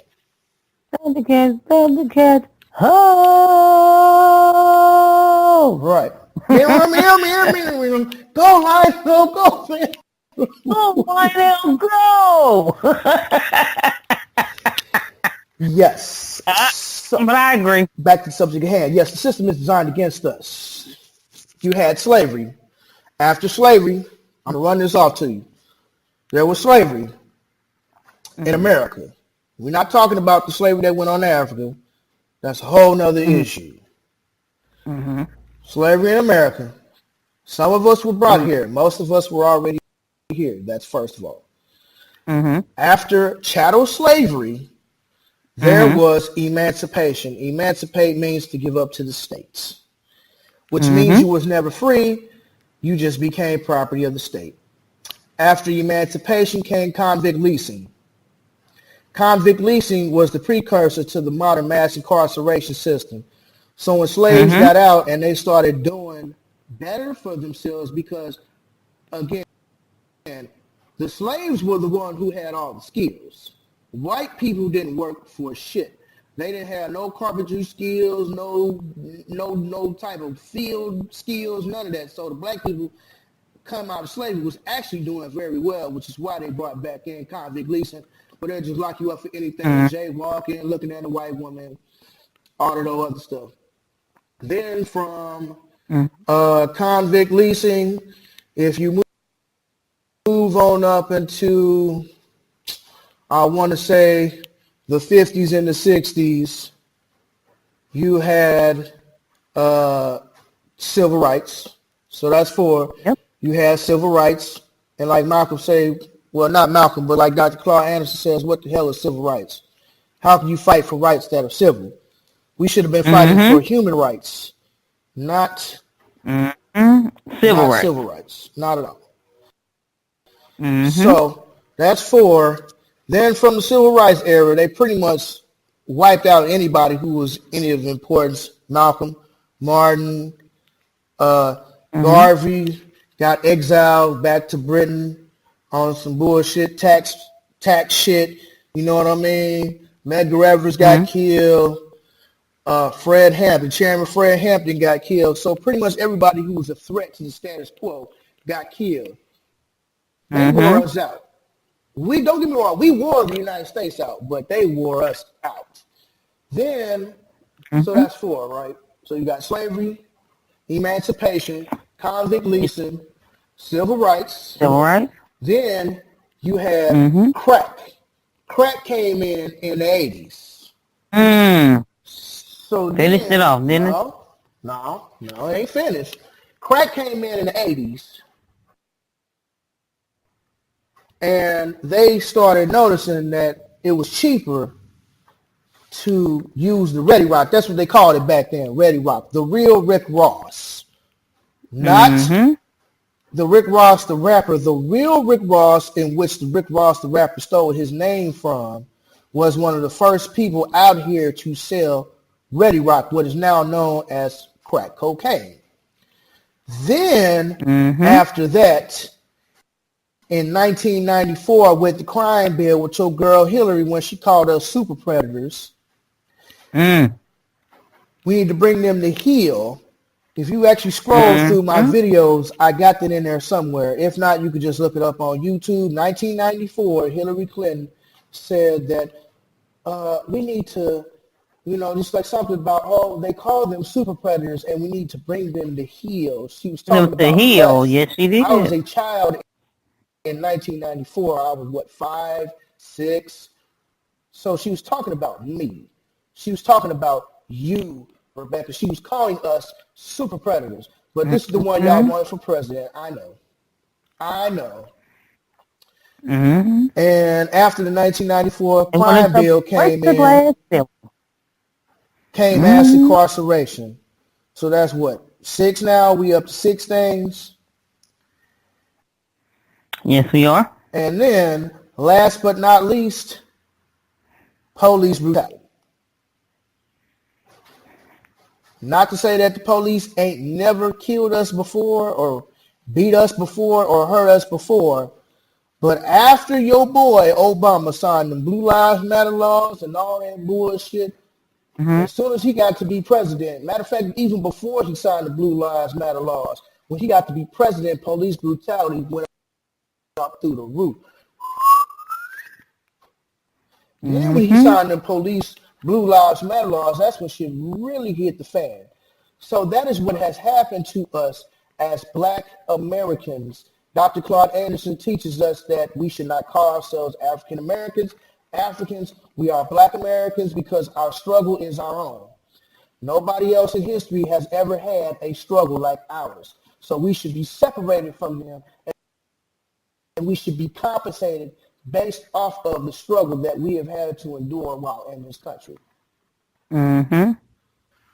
He's actually got a great package set that's got Dirty Little Secrets 1 and 2, his new book. Dr. Claude Anderson's got a couple of books, but it's actually like a whole package that you can get for like $100 or so. It's got a DVD. It's got his latest book. I know it's got Dirty Little Secrets 1 and 2. You can find it online somewhere. I haven't had a chance to get it, but when he was on Tyreek's show a few weeks ago, and he was talking about this package set that he has, which contains all of his books and information, plus like a DVD, I was like, oh, I got to get that. Just really haven't had the money, family, you know what I mean? But it is what it is. So, yes, you absolutely, positively must blame the system, because the system is doing what the system is going to do. Now, I also agree that it starts at home. It starts at home. You are the one who is supposed to raise your children. The Bible tells us, I quote the Bible because the Bible is our book, okay, people? The Bible is ours. I understand the white man translated it from Greek, or from Hebrew to Greek to like Latin to like English to some more shit. So the Bible has been tainted. But let's be clear, the Bible is our book. It is loosely based off of the Book of the Dead from Kemet. If you really want to know about it, there's a great book by Furpo Carr. It's called Black Bible Manuscripts. This is a homeboy of Zoe. I haven't had a chance to read it, my nigga. I don't have it. Like, again, if you see my Amazon list, I got books like Ancient and Modern Britons, Volume 1 and 2, Dirty Little Secrets 1 and 2. I got books in my Amazon wish list that I haven't had a chance to get. There's also another great book by Furpo Carr called Germany's Black Holocaust. And he outlines all of the things that happened to us in order to prepare for the Holocaust of the Jews. So we were the guinea pigs at first before they even went in on the Jews. So Furpo Carr has a book called Black Bible Manuscripts. He's one of the very few people in history who has had a chance to see the actual Dead Sea Scrolls and translate them for himself. He is a very thorough brother. He is a good friend of Zoe Williams. I suggest you go get that book. So when I quote the Bible, I am not quoting the white man's book. And even if it was the white man's book, it still got good information in there. But the Bible tells us to train up a child in the way that they should go, lest they stray from the path. You are responsible for raising your children to be who they need to be. But at the same time, it goes hand in hand. It's like Libra scales. It's like the scales of justice. Right. On one hand, it is up to us to do what we need to do. But on the other hand, it is the system who has caused us not to do what we need to do, like locking up most of these fathers. Locking up these men for bullshit-ass weed charges, drug charges, all this other stuff. So it's kind of like, you know what I mean? You can't really have one without the other. You can't discuss one without the other because both of them balance each other out. You can say, yes, it starts at home, but then you got to point directly back at the system. And you can say, yes, the system is the system, but then you can say, well, the system is going to do what the system is going to do, and you know what the system is going to do, so why don't you start at home? So it's this vicious and ugly cycle that you can't escape from. So, yes, he is right. It does start at home. If he did say that don't blame the system, brother, I am ashamed of you this time. I still love you. Denzel is one of my favorite actors. Greatest movie of all time is Malcolm X. I love Malcolm X. Besides the fact that Malcolm X, that was a good movie. Besides the fact that Malcolm X is like, I want to say my idol or my hero, but out of all of the black leaders I have studied, and I'm not discounting anybody, I love Malcolm. I really love Malcolm. That's why I bought that hoodie. I got the Malcolm X hoodie with his mugshot on one side and his nation photo on the other side. And it says on the hoodie, it says, don't give up on our youth. People change. And on the back, it's got a quote by Malcolm X that says, to be a criminal is no disgrace, but to remain one is a disgrace. I love Malcolm so much because his life is a living testimony of how you can turn your life around. He was every negative stereotype that you could ever think and say about a black man. And he found somebody who set him on the right path. He did not do it for him. He set him on the right path, and that brother ended up being corrupt. So you see how these things go. But Malcolm studied. He read the Webster's White Man Dictionary. He educated himself. He got off the drugs. And he turned his life around. So you could be Malcolm. I could be Malcolm. Anybody could be Malcolm. Any one of these young niggas on the street could be Malcolm. That's why I don't give up on the young niggas. I know they be out here at the Metro Link doing this and that, selling dope, just running the streets, just hanging out. They searching for something. They don't even know what they searching for. They like a pack of wild dogs. They just running around. They don't know what they searching for. But if you shed some light on their intellectual thicket, if you just knock a few of those treetops down and let some light shed from down into that canopy to that forest floor, anybody could change if they really want to. Again, like Demetrius always says, change comes from within. And he told that to a homeless dude. He's like, hey, brother, can you spare some change? He said, well, you see, doctor, change comes from within. And walked off. I agree. So that's how I feel. That's why I love Malcolm. I'm not taking anything against Garvey or anybody else, but Malcolm to me is the truth. Malcolm's life, you don't have to know nothing about Malcolm, but Malcolm's life is a living testimony of where you can start and where you can end. And it's a little known fact that Malcolm was actually going to the United Nations. A week before he died, he was getting ready to go to the United Nations to fight for human rights, not civil rights. It was him, and there was another brother from Africa, another African leader. I can't think of the brother's name, but both of them got killed within a week of each other because both of them together were going to go to the UN to fight for human rights for Black Americans. And both of them got killed. So that kind of brings us back to the brother with the pie crust bakery who they supposedly said killed himself. Yep. That's why allegedly. That's why I don't believe that. No one who has all of these things going on is just going to kill themselves. That's why I'm believing that, because I know what they do. Which kind of brings us into our last and final talking point, which I'm pretty sure we probably going on 2 hours and some change. The situation in Libya. Now, you know more about Libya than I do.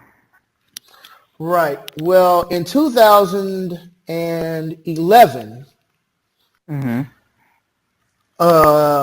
Hillary Clinton and Barack Obama and Barack Obama's white masses. Oh, Obama's got all of the power. No, he don't. Obama is a figurehead. Obama told him what his white masses told him to do. And they destabilized the whole Middle East by killing Muammar Gaddafi because they said that he had to go, he was a threat, and all this, that, and the third. Well, by killing Muammar Gaddafi, who was a friend of Farrakhan, Minister Farrakhan, completely destabilized Libya and parts of the Middle East as well. Because it's much like Saddam Hussein. Saddam Hussein was a motherfucker. I used to work with some Iraqis, cool as a family. They will tell you Saddam was a motherfucker. They don't like Saddam. However, Saddam kept their borders safe from insurgents, and he kept ISIS and all the rest of them motherfuckers at bay. So when you took him out, you destabilized the Middle East. It's the same with Libya. You took out Muammar Gaddafi because Muammar Gaddafi was planning on putting together a gold dinar, basically currency, which is back to the gold resources that he has in his land. And he was going to get all of the African nations to get on board with using the gold dinar, and he would have upset the whole balance of society. He would have fucked up everybody's economy because the euro is not backed to anything. The ruble, I'm not sure if Russia's still using the ruble, but none of these European currencies are backed to anything. The U.S. dollar used to be back to the gold. We used to be on the gold standard, but they did away with that. So it's basically the only value that this paper currency has is what we put into it. So I'm just saying, don't be surprised if the economy crashes. But yeah, he was going to completely destabilize the entire Western world because he was going to come up with his own stuff back to the resources in the ground. It ain't back to inflation and good faith and goodwill. It's back to resources in the ground. And they killed him. When they killed him, there is now 2017. So for the past 6 years, there have been no leader in Libya. So these Arabs are doing what they do best. And I'm just going to say some, but not all. Because like I say, the Iraqis that I worked with were cool people. They just wanted to earn a living for their family and do what they wanted to do and live life in peace. So, you know what I mean? But the Arabs, majority of the Arabs are doing what they do best. They cranked the slave trade back up like nothing ever happened. Now, mind you, the slave trade never ended in Africa. The slave trade never ended in Africa. However, there was no slavery in Libya. But since there's no leader and you have all of these militia groups taking over power here and there, they're selling black people for slavery and for organ harvesting. Mm-hmm. Destruction of black civilization tells us that that's what these Arabs have done in the past, because the Arab slave trade was just as bad as the transatlantic slave trade. Y'all go look that up, Chancellor Williams, The Destruction of Black Civilization. He chronicles this with what the Arabs did, because what it was, you had Africans living in Africa. Then you had a group, which I believe they were called the Grimaldi. They moved up into Europe.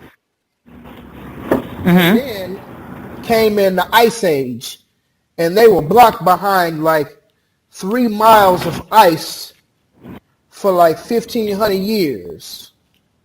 So over the course of these years, their phenotype changed, their skin became lighter so they can deal with situations. It's called evolution. Based off of where you live at is based off of how you look. So being trapped behind the ice wall for like 1,500 years, they changed. Those who could adapt survived. They changed the ways and they changed the melanin, but they still come from us. And when they came out of the Ice Age and, you know, they was in Europe, they had no sense of no culture, no sense of health and all of this other stuff. So the Africans went in and took over Europe and educated these white folk. And then the Africans breeded with these white people, these white women, and had mulatto children. Those are the Arabs. The Arabs are the offspring of Africans and white Europeans. Okay. So the Arabs, 9 times out of 10, are going to take on whoever has the power. The white man's power started to shift. When the power started to shift, when Africa was in its weakened state, the white folk started moving in from the north on down into the interior of Africa. And the Arabs were right there. The Arabs were already right there in Africa because they're the offspring of the white Europeans and the Africans. So Chancellor Williams tells us Cairo, which is now modern day Cairo, it used to be called something else, was an African state. It was an African city-state, and these Arabs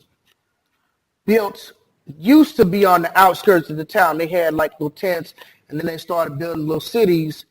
And because the Africans were practicing community and oneness, they did not see none of this coming. And when the Arabs got large enough, they took over and started slaving Africans. They started taking on the white ideologies, trying to please white daddy. So that's what they did. So the Arab slave trade was just as bad as the transatlantic slave trade. So historically speaking, they're doing what they have always done. So with there being no leader in Libya, they cranked the slave trade back up. Like, hey, what's good, my nigga?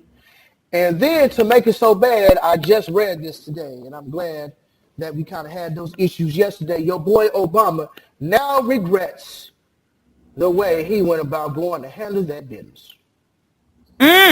Really now? You regret it after you out of office.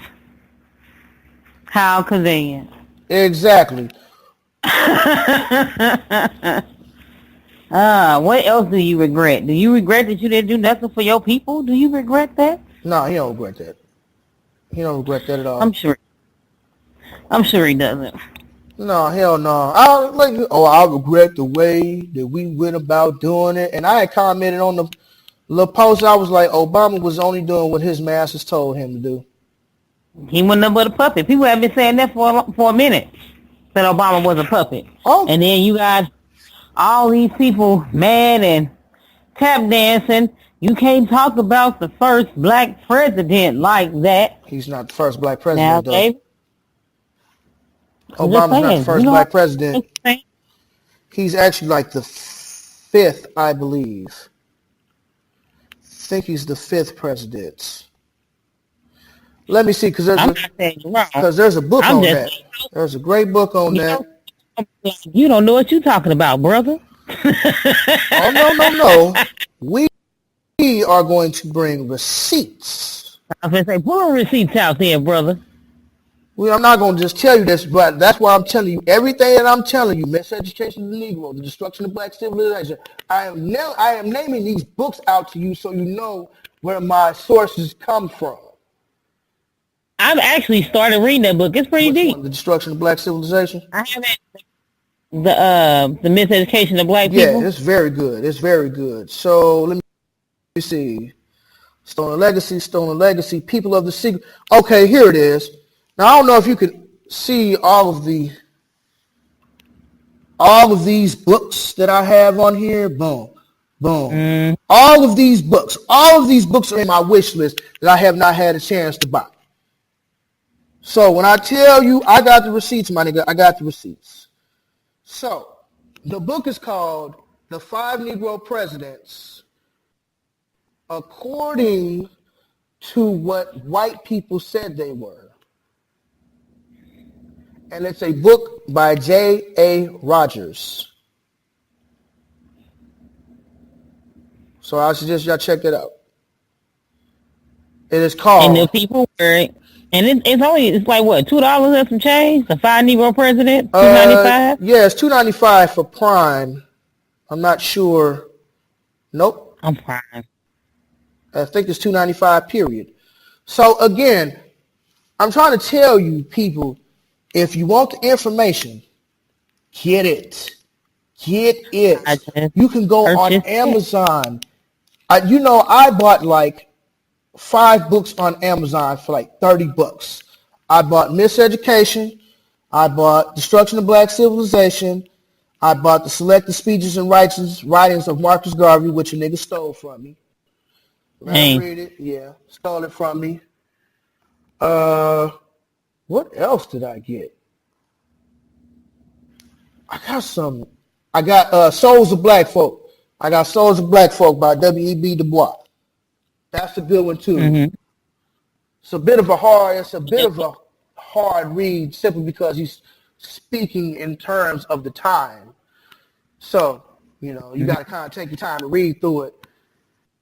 You know what I mean? And if people worried about the price, the Miseducation of the Negro, if you got Prime, it was $3.72. If you have Kindle, it's 69 cents. Hardcover is $9.49, and it's also available on Audible and audio CD. That's what I'm saying, folks. The information is out there for you to get. Grab it. You can grab these books on Amazon for cheap. You can grab these books on Amazon for cheap. You can spend $20 to get you $4 or $5. And you can learn it's a number one bestseller. Yeah, number one bestseller. You know what I mean? These books are very good information because you see that nothing has changed. It's the same things that W.E.B. Du Bois was talking about in The Souls of Black Folk. Now, he was born right after emancipation. So he was born right around like 1870, 1868, somewhere in that neighborhood. So he was born right after emancipation. So he gives you a first-hand account of what emancipation is like in the Jim Crow, in the South. It wasn't even the Jim Crow South then, in the South. Period. First-hand account. This is good information. And the same stuff that he talks about then is the same stuff that's going on now. History has repeated itself. And it does. That's why I'm saying y'all can go pick up these books for cheap. I urge you to pick up these books. I might pick up cases of these books and hold on to them before this information disappears, because I might want to sell these books. I might want to just give me like a little storage bin and have just cases of black knowledge books, boxes. That way, if this information ever disappears and somebody says, well, I want to know the truth about blah, blah, blah, blah, blah, I can say, well, here goes this book, $5 or whatever. I'm just saying. So your boy say he regretted. It's too late. Yep. I was gonna say, how convenient. It's just like you regret fucking old Gil. It's too late. You done already fucked you. You already fucked Amber Rose, my nigga. You can't Try look. again next time. It's too late. It's too late to regret fucking Amber Rose, my nigga. Yeah, man. Too late. I wish I could just do Amber Rose like my nigga Leonidas did that black dude. You know, Xerxes. He asks for a small offering of earth and water. That nigga thought about it. That nigga thought about it. He like, earth and water? Earth and water? Then he looked back at his wife, and his wife gave him that nod. If you go back and look at the movie, his wife gave him that nod. Like, yes, did. Go in, nigga. Go in. Earth and water? This is Sparta! And he kicked that nigga in the hall. I'd be like, Amber, this is Sparta! Bye out. Do your slut walk from the bottom of that hole. I cannot. You gonna Sparta kick Amber Rose? Where you gonna kick her? In the fake booty? Man, No, kick her in the forehead. If Amber Rose didn't have them implants, she would look like Xerxes. Leonidas. Amber Rose be like, Amber Rose be like this to these niggas. 21 Savage. I am a god. You will bow down and worship before me, and your enemies will fall at your feet.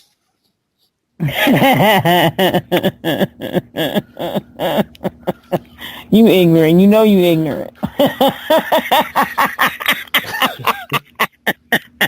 21 Savage. Do you want to play a game?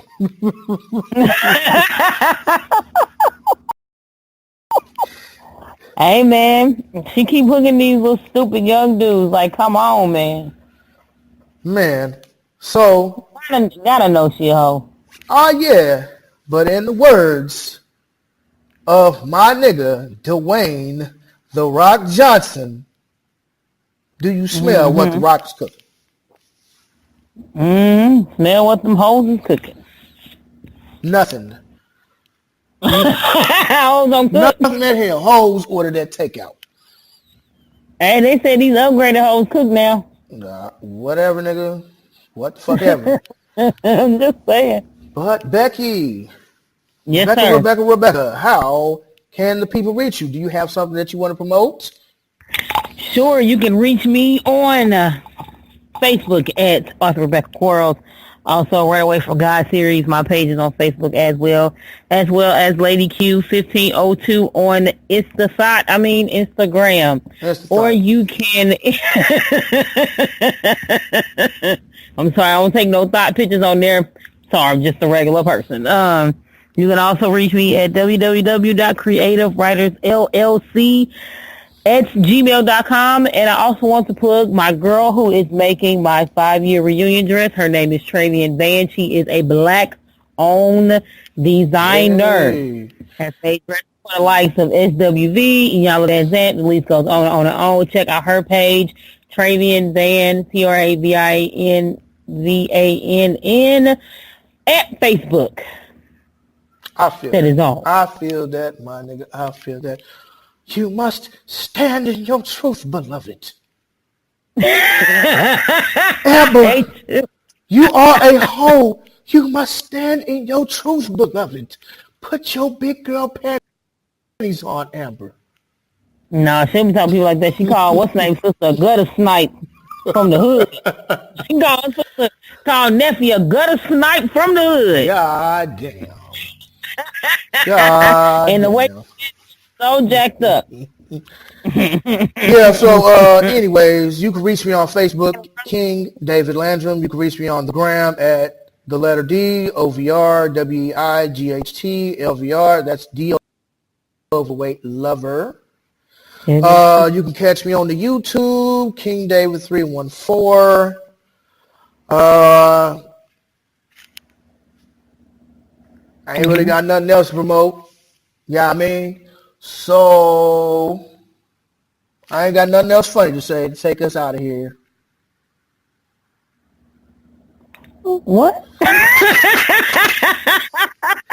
I said I ain't got nothing else funny to say to take us out of here.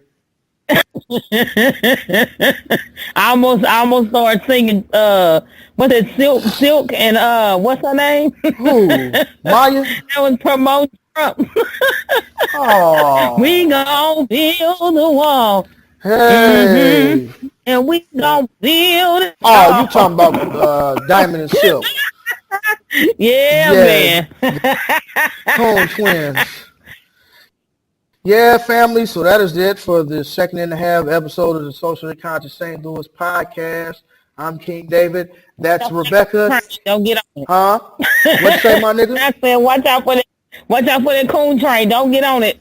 Yeah, family. Don't get on the coon train. And before we leave, I would like to sing you a song by Catcher Freeman. Oh, help us Take our black asses out of here.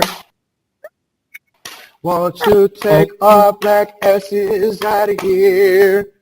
Won't you come save us, Catcher, and kill all these crackers? Come take our black asses out of here. See this motherfucker now, take our black ass. Massacre to use a bitch, nigga. Take our black asses. Don't bring me no shit. We out of this motherfucker. Catch us next week, nigga. Peace.